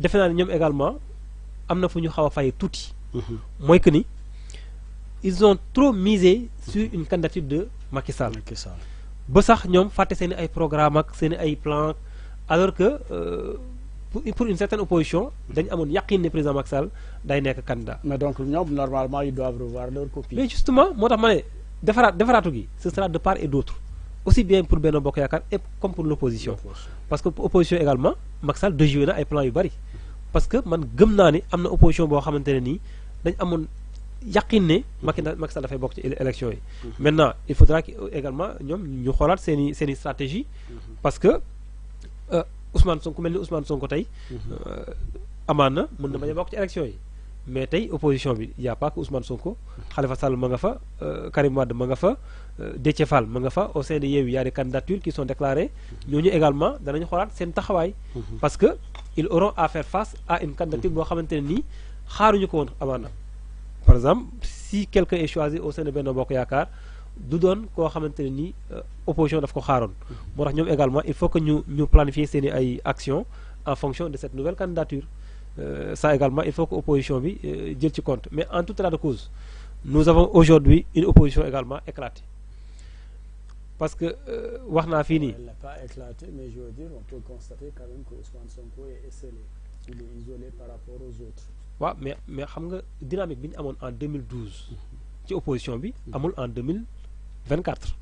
parce que 2012 c'est que beaucoup d'eau a coulé aussi justement 2012 au moins amoon nañ une forte coalition de Benno Siggil Sénégal parce que certains nangu dem di participer si li nga xamante ni moo di dialogue bi am na lu bëri lu mu wàññi justement moo tax ma ne la législative yi ak locales yi aussi bi Sonko par exemple di wax ni que am na ñoo xam ne Macky Sall la ñuy liggéeyal moo tax ma ne la loolu yëpp am na ñu bëri moo tax ma ne la nous avons une opposition éclatée parce que boo jëlee tey Yewwi Askan Wi à son sein on a des candidatures nga jël par exemple ku mel ni PDS day nekk candidat nga jël par exemple le groupe Thierno Alassane Sall nga jël Abdourahmane Diouf mais toutes ces figures là tey dañ nar a nekk candidat ci élection présidentielle alors que en 2011 boo ko comparé par exemple les deux situations dañu amoon Benno Siggil Sénégal bu fi nekkoon gagné woon élection yi ci 2009 ñëw 2012 amul déggoo entre Tanor ak Niass mu éclaté wu en deux pôles boo xoolee ñaari pôles la woon mais aujourd'hui l'opposition est très divisée mais côté am na li Macky Sall waxoon bu mu mujjee dajek taskatu xibaar yi bu muy ne nii wuy nii non dafa ne woon bu waxee wuy dina am ñoo xamante ne duñu liggéey dëkk bi du nekk si liggéey bu waxee non tamit di nga xam ni ñi nga xam ne ñooy ci biir coalition Benno Bokk Yaakaar duñu liggéey te dëkk bi du dox léegi nag tey jii 7 mois moo des ci présidentielle bi léegi wax na non est-ce que mën nañu dund situation boobu nga xam ne waxoon na ko man nag Khadia ma wax la une confidence mooy que doon déclaration boobu dama jàppoon ne c'était une déclaration purement politique ou même politicienne parce que pour man ça ne tenait pas la route mënuma comprendre nga nekk un chef de l'État nga ne man su ma nekk mais ministre bu liggéeyul nga dégommee ko les ministres là décret moo leen fa bàyyi ku ci liggéeyul est-ce que nous sommes 18 millions de Sénégalais les ministres ils ne sont une quarantaine ou plus mais ministre bu liggéeyul parce que yow da nga ne man du ma nekk candidat wala naa nekk candidat mais nga dindi ko teg fa keneen Sénégal am na ay compétences yoo xamante ni yemul ci benn ministre boobu pour man c'était une communication boo xamante ne nii baaxuloon. te il ne fallait pas le dire la preuve ba mu waxee loolu sax ci la coow li gën a bari. parce que ba mu waxee loolu ci la débat bi ubbeeku au sein de Benno Bokk Yaakaar mu am ay ministres yoo xamante ne wax nañ ci ñu dindi leen am ministres yoo xamante ni wax nañ ci kenn laalu leen loolu moo créé débat bi tey. mais est-ce que loolu tamit histoire mayu leen raison ku mel ni Moustapha Diakhaté wala Sori Kaba ñi nga xamante ni dañ newoon que njiitu réew mi amul droit troisième candidature. oui est-ce que tey jii histoire mayu leen raison ba ñu war leen quand même dédommager. waaw justement parce que mais ñooñu pour man ils étaient honnêtes en faisant ces sorties là parce que dañ leen tooñ bu fekkente ne tey jii nee na du nekk candidat ça veut dire il leur a donné raison justement par rapport ak ñeneen ñoo xamante ne nee nañ ko di candidat la te de waxu leen dara. mais foofu également je note une incohérence si je peux me permettre. Allô allô allô allô allô allô allô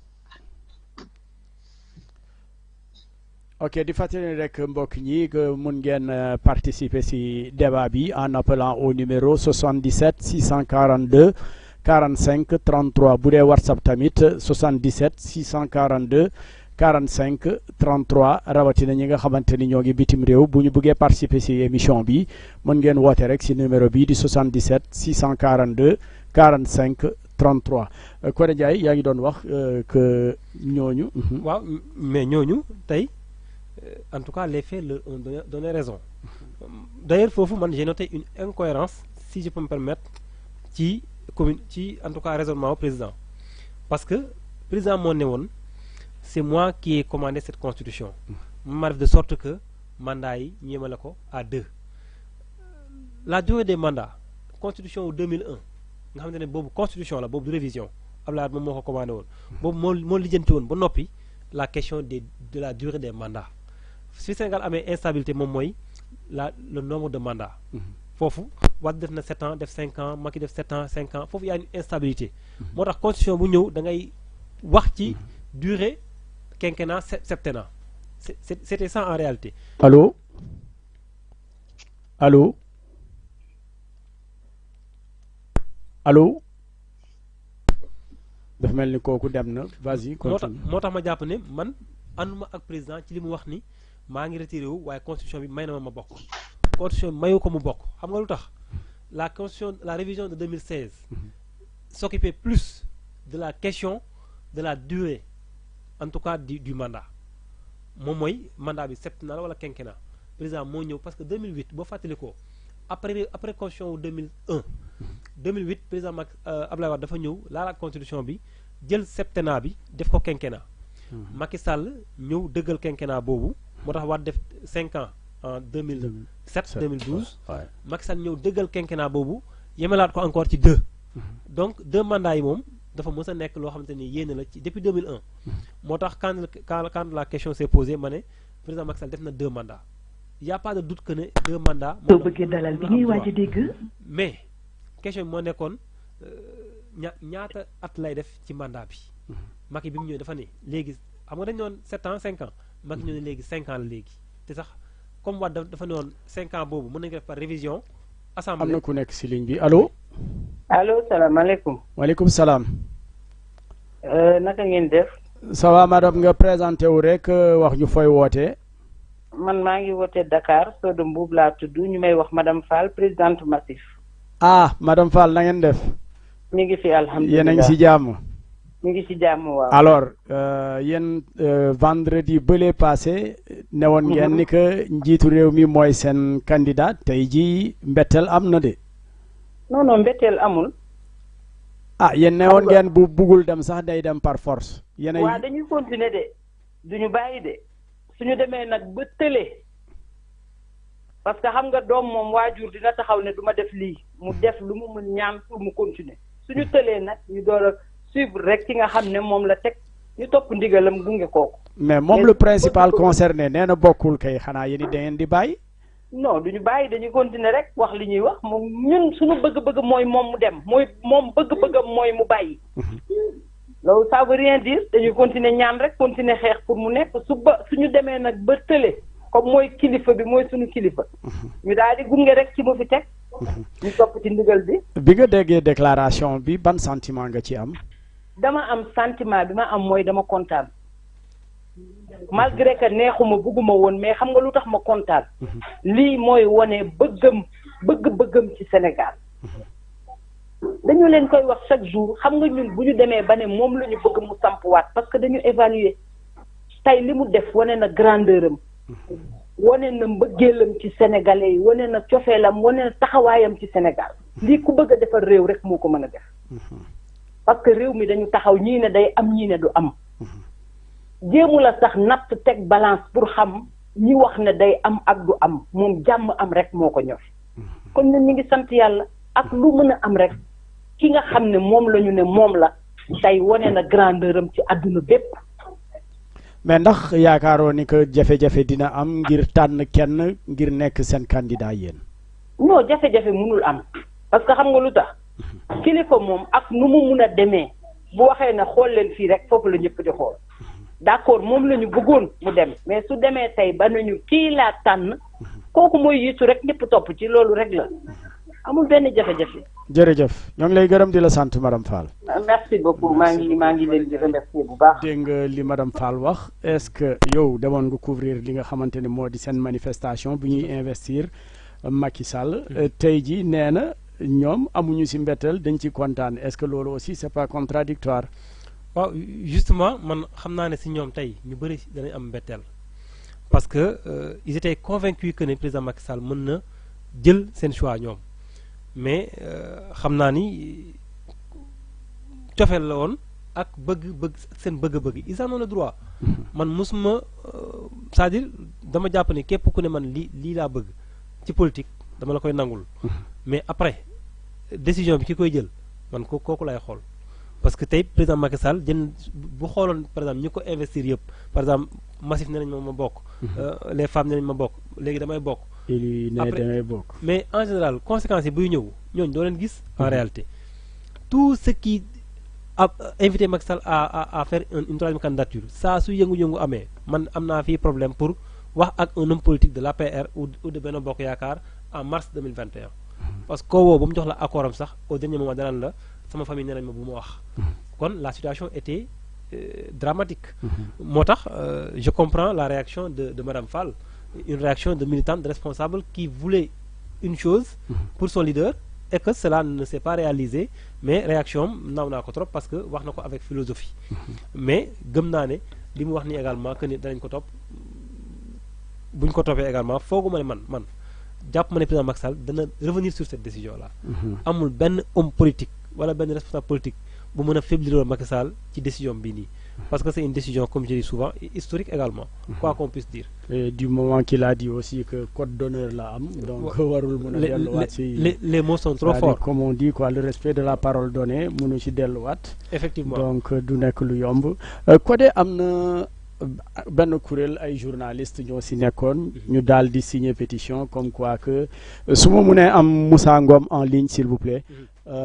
ñu taxawal benn pétition pour dire non au troisième mandat yow en tant que journaliste est-ce que seen doxalin àndoon nga ci waaw c'est une parce initiative que am na ñu bëri tamit ŋàññi nañ ko man en tant que homme de médias la régie su ma mënee am Moussa Ngom s'il vous plaît c'était une initiative que j'avais saluée à sa juste valeur ndax tu n'as pas signé oui j'ai pas eu l'occasion de signer mais j'étais de tout cœur avec les initiateurs parce que tout simplement journalistes yi duñu n'importe qui ci jeu politique bi parce que souvent ils jouent le rôle de tampon entre les acteurs politiques kon ñoom ensuite Hadia question troisième mandat bi dafa nekkoon une question de stabilité politique de stabilité du Sénégal te loolu ñun ñëpp la soxal man nee naa ne serait-ce que pour cette raison là les gens avaient raison de signer cette pétition parce que il allait de la sécurité ou bien de la stabilité du pays man lépp loo xamante ni dafay andi jàmm ci Sénégal ku ma ci ne signé la may signé 1000 fois te moo taxoon ma ni ñi ko def ils avaient raison comme ñi waxoon ni jàmm gën troisième mandat ni ñu ko initié woon tey seen action yooyu ils ne seront pas vaines parce qu'ils ont montré que jàmm Sénégal soxal na leen les Mamadou Mbodj et autres je les félicite je les rends hommage parce que mënoon nañ toog dans leur coin wax ne lu lu président décidé baax na mais dañu jóg yore seen ngànn yore seen ay bâton de pèlerin ñu koy waxee pour wax président Macky Sall gis nga dëkk doo xaar bu dara xew ngay ñëw di jouer au sapeur-pompier da ngay alerter c'est ce qu'ils ont fait. C'est le rôle du journaliste aussi. Également, le journaliste doit alerter. D'autant plus que personne ne maîtrise le jeu politique mieux que les acteurs des médias.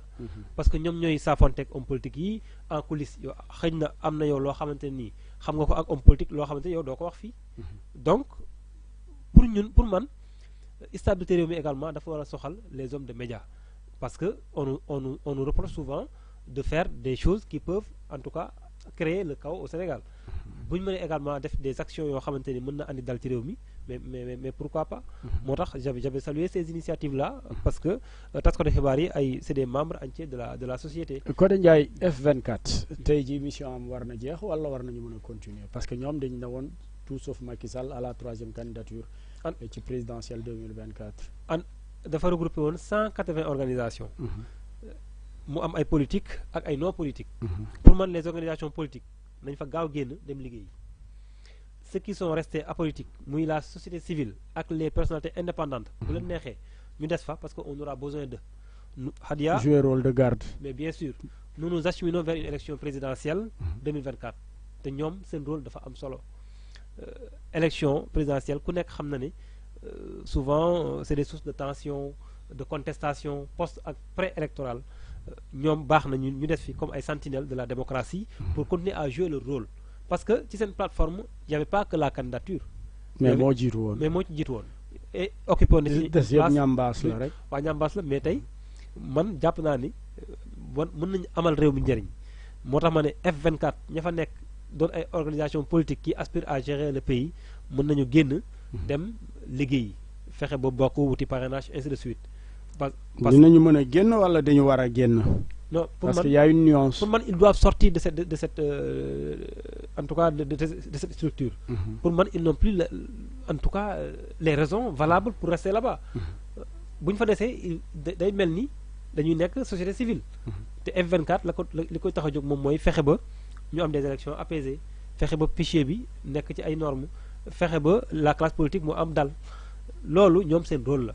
parce que moom Mamadou Mbodj nee naa mi ko jiite dafa am expérience ci wàllum médiation. on se souvient rôle bi mu joué ci M23. nga xam ne Alioune Tine moo ko jiite woon bi Alioune Tine pare moom la ko jox. donc pour man ña fa nekk doon ay parti politique comme ni ma ko waxee. allo mën nañu génn. dem préparer ci seen élection. te bàyyi le combat citoyen parce que c'est ça qu'il s'agit c'est de ça qu'il s'agit. Le combat citoyen peut être mené par la société civile.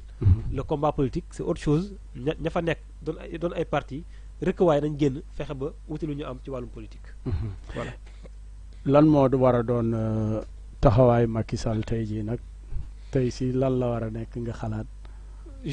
guddi tey bi guddi kay mais comme ni mu soulager population yi lui également il va se soulager moralement psychologiquement parce que dafa amoon une lourde pression bu ne woon Macky Sall au-delà de sa casquette de président nit doomu aadama la buy am pression buy am émotion ainsi de suite tey ni mu soulager Sénégal yu bari gëm naa ne moom également dana am lu ko teggeeku en tout cas ci ay mbagam dana sentir ne tey am na lu ma teggeeku au moins même si wax na ko il a remercié tous ceux qui voulaient qu'il soit président mais dama mës a wax ni ñooñu amaana c'est des responsables yoo xamante ne nii xëy na du ñëpp mais ñu si bëri c'était pour préserver leurs intérêts leurs avantages mais président Macky Sall amatul daxal lu muy préserver yow ku yàlla def nga am fi nga jaar fi nga jaar doon directeur général ba président de la République jaar boobu même Senghor amu ko Abdou Diouf amu ko Abdoulaye Wade amu ko moom la yàlla dogal mu nekk le seul président bu am ce parcours là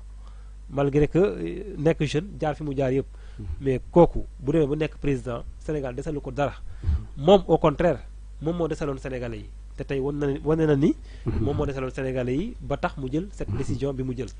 Codé xaaral am nañu benn appel. allo. allo oui. oui salaamaaleykum.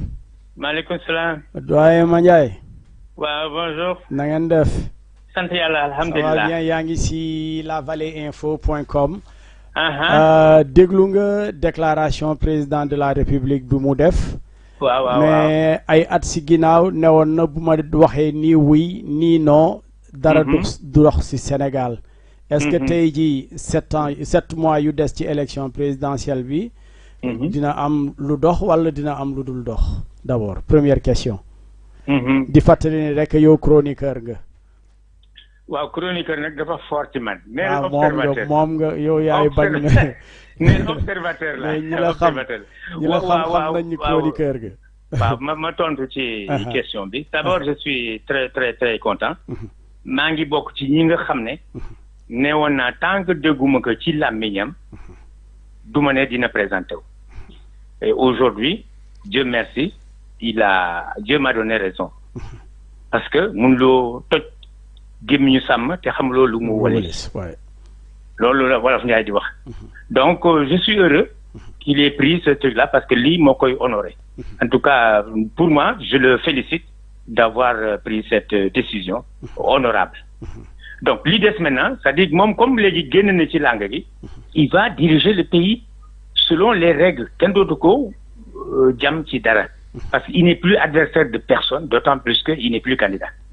donc il doit pouvoir diriger le pays sur la base de trucs kenn dootu ko wax da nga bëgg a présenter wala da nga ma bëgg a di et tout donc loolu lu am solo la pour l'avenir du pays. ce qui reste maintenant c'est que les autres candidats léegi chacun est adversaire de chacun. fan au sein de Benno Bokk Yaakaar wala de manière générale. non de manière générale Benno Bokk Yaakaar non mais c'est-à-dire pour l'opposition xam nga dañu regrouper woon pour peut-être benn candidat wala contre troisième mandat. comme troisième mandat amatul. léegi xam nga kooku dañ koy bàyyi parce que dafa am ñoo xam ne programme la woon ci ñoom. boobu programme dégagé na léegi de c'est chacun pour soi Dieu pour tous. dans l'opposition comme au niveau de Benno Bokk Yaakaar. Benno Bokk Yaakaar nag bon léegi xam nga candidat yi dañuy gën a bari. dañuy gën a bari. donc ça dit que comment dire compétition bi. ça va être plus dur. parce que amatuloo nga ne le pouvoir nga koy xas wala nga koy wax dara. léegi son adversaire c'est celui qui est à côté de toi ou ton ancien copain wala coalisé. loolu moo tax ma ne donc dëkk bi mën na dox. mais nag bi yoon dañ koy doxal sans désigner le pouvoir comme adversaire comme ne voulant pas comment dirais-je la candidature de telle ou de telle autre chose.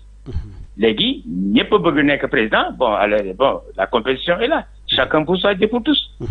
mais monsieur Gaye dama la bëggoon laaj benn affaire est-ce que déclaration bi njiitu réew mi def tey dina tax Sénégal dal.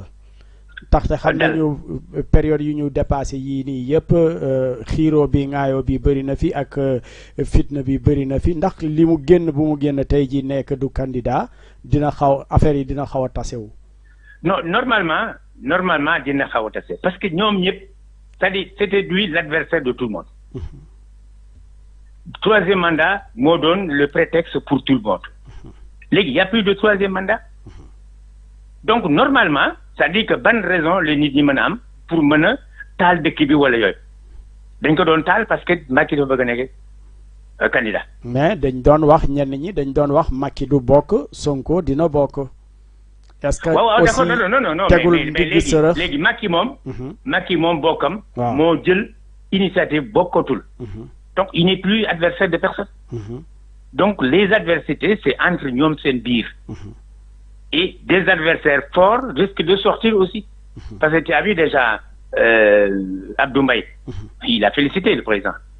Et comme beaucoup d'autres qui se sont trompés, ils devraient avoir l'honnêteté et la grandeur de dire que nous nous sommes trompés sur le président.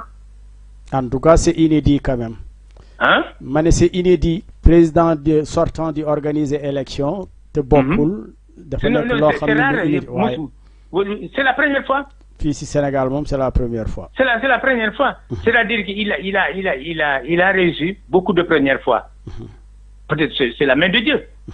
Il s'est présenté pour la première fois, il a réussi. Pour la première fois, bon, il abandonne le pouvoir et va ailleurs. Bon, il aura quelque chose. Mais surtout, lui, les gens, s'ils aiment le Sénégal, s'il aime le Sénégal et l'intérêt du Sénégal waratuñu yëngal dara ku ne na dem lu mu am mu jël.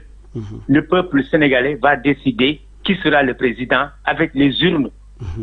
Mais est-ce que aussi situation bi ni tey jii opposition bi est-ce qu'elle ne sera pas obligée de revoir sa copie? Absolument. Mais les données ont changé. F24 c'était contre le président. Oui. Elle n'a plus sa raison d'être. Ñëpp seen raison d'être c'était le président. Pour qu'il ne chose pas. S'il s'efface, il n'y a plus d'obstacle. Enfin, il n'y a plus d'adversaire en tout cas. Bu boobaa nag c'est-à-dire adversité ci ñoom la seen biir parce que dañu yaakaar dina yomb mais léegi ku ne bu fekkee da nga bëgg nekk président dootoo dimbale kenn de sa bopp ngay doxal. Et li ñu fàtte moo di après tout c'est le peuple sénégalais seulement qui va désigner. Qui sera le président. Xam nga même bi ñu ko defee man même bu fekkoon bokk na troisième mandat li ñu defoon Wade mën nañ ko def. Wade les gens se sont mobilisés. Il a forcé le barrage. Les gens se sont mobilisés pour le battre par les urnes. Benn méthode bu jaarul par les urnes c'est pas de la démocratie et puis le Sénégal n'en veut pas parce que ça nous amène des histoires pour rien du tout. Ku gagné nga gouverner. Ku perte xam ne perte nga démocratiquement et sportivement tu sais que tu as perdu. En tant qu'observateur est-ce que par exemple candidat bi nga xam ne ñoom waa Benno Bokk Yaakaar war nañ ko présenter. dina am jot bu war ci 7 mois yi ngir mën a dem ci jongante yi. Oui xam nga ça dépend maintenant ça dit qui va être le candidat Benno Bokk. waaw su fekkente ni gis nañu. candidat déggoo nañ ci candidat. suñ ko amee si Macky donne son soutien à ce candidat peut avoir des chances. Je ne dis pas qu'il va gagner mais peut avoir des chances parce que tant que Macky dafa am benn regain. geste bi mu def dafa koy. Comment dire, valoriser ou revaloriser geste bi ku mu désigner bu fekkee ne benn bokk yaakaar ànd na ci ben il aura des chances. Bon je ne sais pas nag est-ce que benn bokk yaakaar dañu am un seul candidat parce que le dominateur commun c'était Macky. Fan la koy jëlee benn bokk APR wala beneen parti wala tic on ne sait pas c'est d'autres difficultés. yi nga problème yi am daal problème politique interne la des partis et des candidats. Mais le Sénégal. juróom-ñaari weer yi mu dese lan moo war a doon taxawaayam ak liggéeyam. taxawaayam moo di organiser des élections. nee na gouvernement dina jël disposition yëpp ngir organiser. waaw jël toutes les dispositions. kenn mënatu ko tudd toutes les dispositions ce que la loi dit il applique la loi.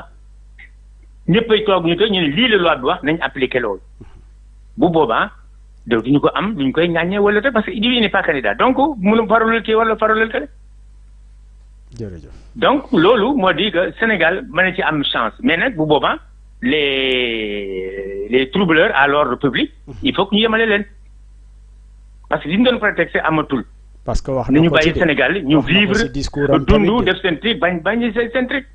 On a déjà saccagé beaucoup de choses yoo xam ne inutilement pour un troisième mandat qui n'a pas lieu. waaye moom it est-ce que yéexul wax aussi. hein moom it est-ce que yéexul wax ni que du bokk.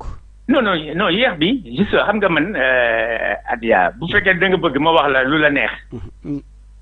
lu la neex yow. te yow xam nga ne bëggaloo ma dara. waaye su ma neexee comme li ma wax moo lay neex du ma la wax. ñoom il faisait lépp lu naqadi Macky dañ ne neex na leen. du loolu la ñu wax. lépp lu naqadi Macky neex na leen. mais Macky fait la même chose.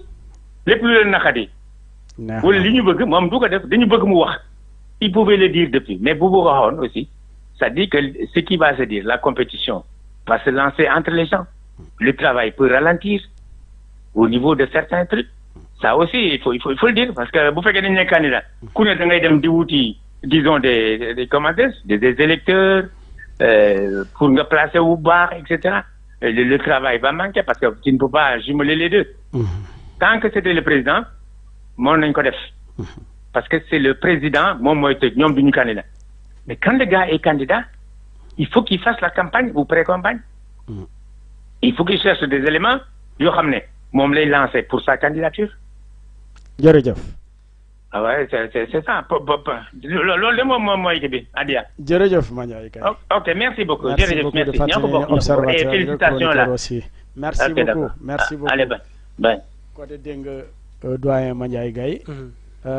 ban jàngat nga ci am yow. ci li mu wax ànd nga ci wàll. li ma ret ni ci kàddoom. am na ñaari points yoo xamante ne nii du tout ànduma ak moom. moom mooy le cas de da nga ko laaj ne ko est-ce que cette décision là peut amener au moins la stabilité ci réew mi. man dama mës a wax ne ñaari mbir.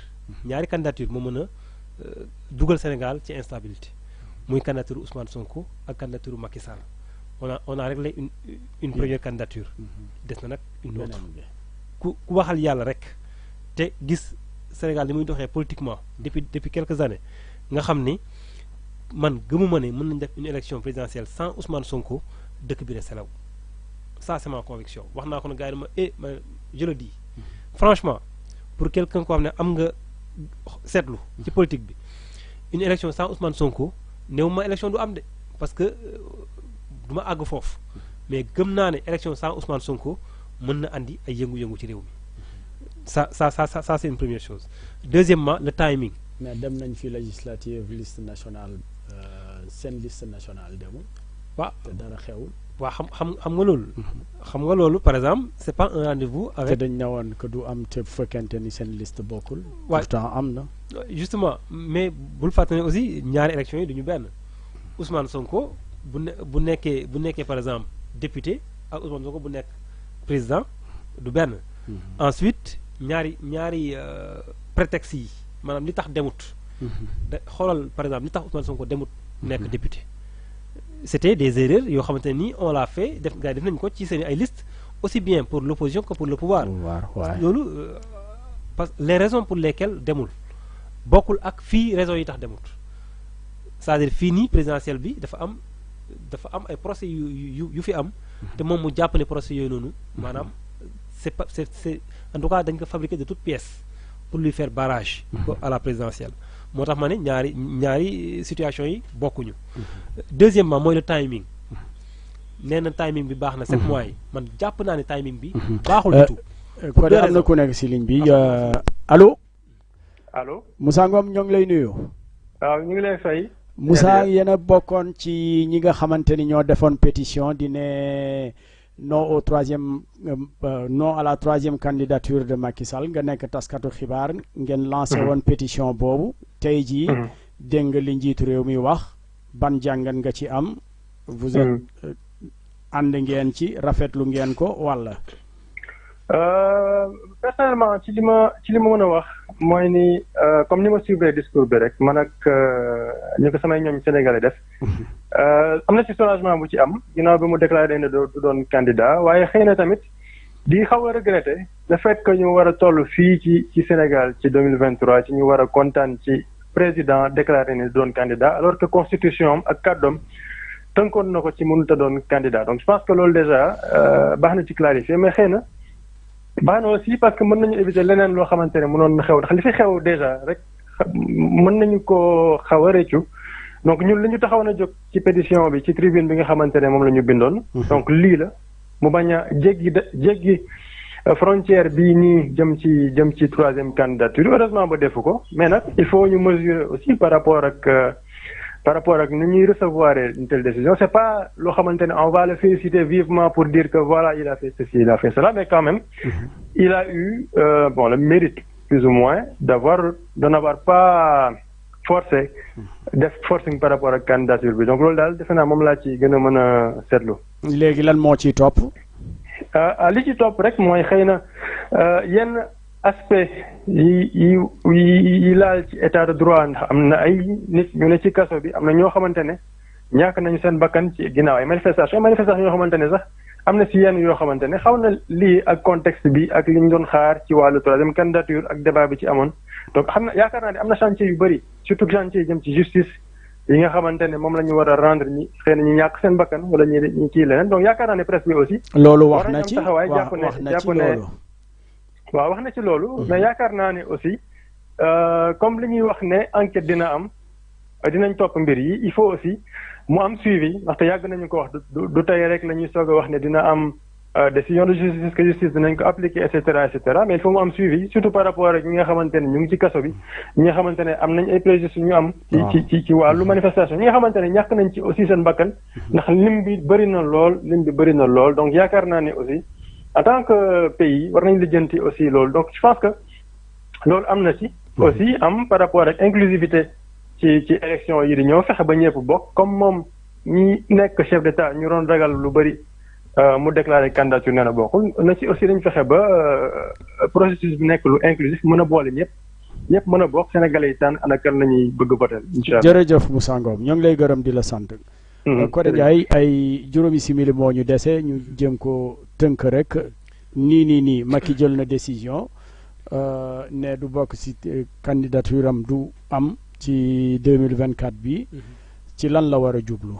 d'accord bala ma ñëw ci laaj bi ma yeggali sama raisonnement rek sànq ci timing bi moom mooy le fait que mu xaar 7 mois pour joxe sa décision man ni waxoon na ko def au moins bi ñu génnee ci élection présidentielle bu 2019 parce que il aurait gagné doublement d'abord préparer quelqu'un koo xamante ni moom moo koy wutu en tout cas fexe ba autour de cette personne là mu am une grande majorité ensuite dana ko fexe aussi moom mu éviter ñu un débat sur une troisième candidature boo xamante ne nii lu ak quelle que soit cette décision là xaw na gàkkal deru Sénégal ak li fi xew ci violence parce que Nigéria on se rappelle à presque début mandat ci le président ba wax ne moom du bokk alors que loolu franchement am na lu mu jur au niveau africain président Macky Sall bu ko defoon defe naa ne il aurait gagné ñaari yoon moom mooy fexe ba moom éviter ce débat là nga xam ne c'est puéril nga xam ne Sénégal waratu fi am débat ci troisième mandat parce que dund nañ ko en 2011 pour man c'était évitable deuxièmement ça lui aurait permis de choisir quelqu'un tabax ko fexe ba au moins lu ëpp ci benn bokk yaakaar ñëw autour de cette personne là déjà foofu benn njàngat la maintenant tey li mu war a consacrer moom mooy man de su ma nekkoon à sa place mooy fexe ba élection bii mooy nekk sama priorité parce que ci wàllu bilan personne ne peut dire que loolu la wax nee na gouvernement bi dina si taxaw dina teg disposition yëpp ngir amal ay élection yu mucc ayib. voilà une élection inclusive surtout mais aussi libre et transparente parce que Sénégal élection toujours source de contestation la muy avant ak après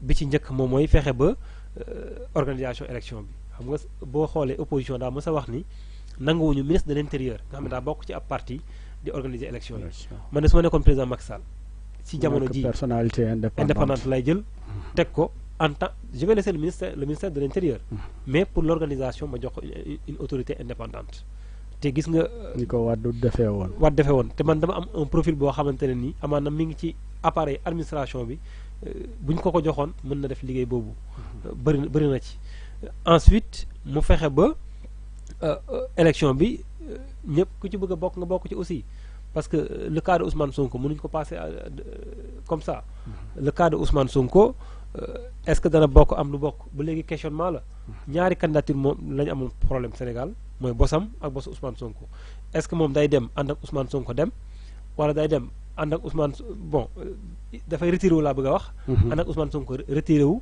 yóbbaale ko par exemple ci ay justice wala moom dafay retiré wu fexe ba Ousmane Sonko bokk man nag franchement gis naa ni pour stabilité réew mi rek bu ko taxoon a jóg wala au moins pour Sénégal am dal gëm naa ni su fexewoon ba ñëpp bokk ci élection bi ni mu def ba Khalifa Sall ak Karim Wade dana bokk ci élection bii en modifiant le code électoral en permettant à Karim Wade d'avoir un procès renouvelé ou bien révisé loolu c'est des concessions parce que ci initiative am la de la même manière waaw nañ fexe ba Ousmane Sonko également nga xam ne moom moo incarné l'opposition durant 5 ans mu mën a bokk ci élection bii nii parce que xam nga lu tax tey boo nee élection am na Sénégal ñu ngay def seen élection waaye ka gën a fës ci opposition bokk ci am na lu muy gàkkal ci démocratie Sénégal ku waxal yàlla rek xam ne dana am benn tache noire ci démocratie bu Sénégal parce que on aura comme l'impression que à chaque élection le mieux placé pour s'emparer de cette élection là dañ koy tere mu bokk te loolu nag wax dëgg fa yàlla taxul démocratie Sénégal jëm kanam maintenant nag il reste à Macky Sall de tey xam naa ne moom wax na mais c'est le cœur qui a parlé parce que il aime le Sénégal comme ni mu ko waxee waaye nag loolu dafa war a dem jusqu'au bout maanaam daf ko war a matal ba le 26 février maanaam ba après élection ou bien même au-delà moom mooy fexe ba ñëpp bokk ci élection bi ni muy Ousmane Sonko que le jeu soit ouvert que le jeu démocratique soit ouvert parce que comme ni ma ko waxee sànq gëwuma élection Sénégal fii am fi sans Ousmane Sonko dëkk bi ne tekk. jërëjëf Codé Ndiaye mbokk yeeg xarit yi yéen it jërë ngeen jëf lii lañ leen indiloon si ginnaaw bi njiitu réew mi defee déclaration boo xamante ni bu ñëpp doon xaar tey ji jib na nee na lu jëm si élection 2024 moom président Macky Sall du bokk ñëwaat na tamit ci li nga xamante ni li fi xewoon yooyu yëpp jël na si ay dogal nee na nguur gi luñ ci war a def rek dinañ ko ci def ñi nga xamante ni loru nañ ci nañu jéem a xool xayma saytu li nga xamante ni lépp xew na ci ñu jéem a xool nu ñu dampee ñi nga xamante ni ñoo di victime yi ci wàllum assemblée nationale tamit wax na ni que lii génn ci conclusion dialogue national bi bëri na ay poñ yoo xamante ni dinañ ko yóbbu ci assemblée nationale ngir ñu waxtaanee ko jël ci ay décision neen tamit lii di respect des institutions léegi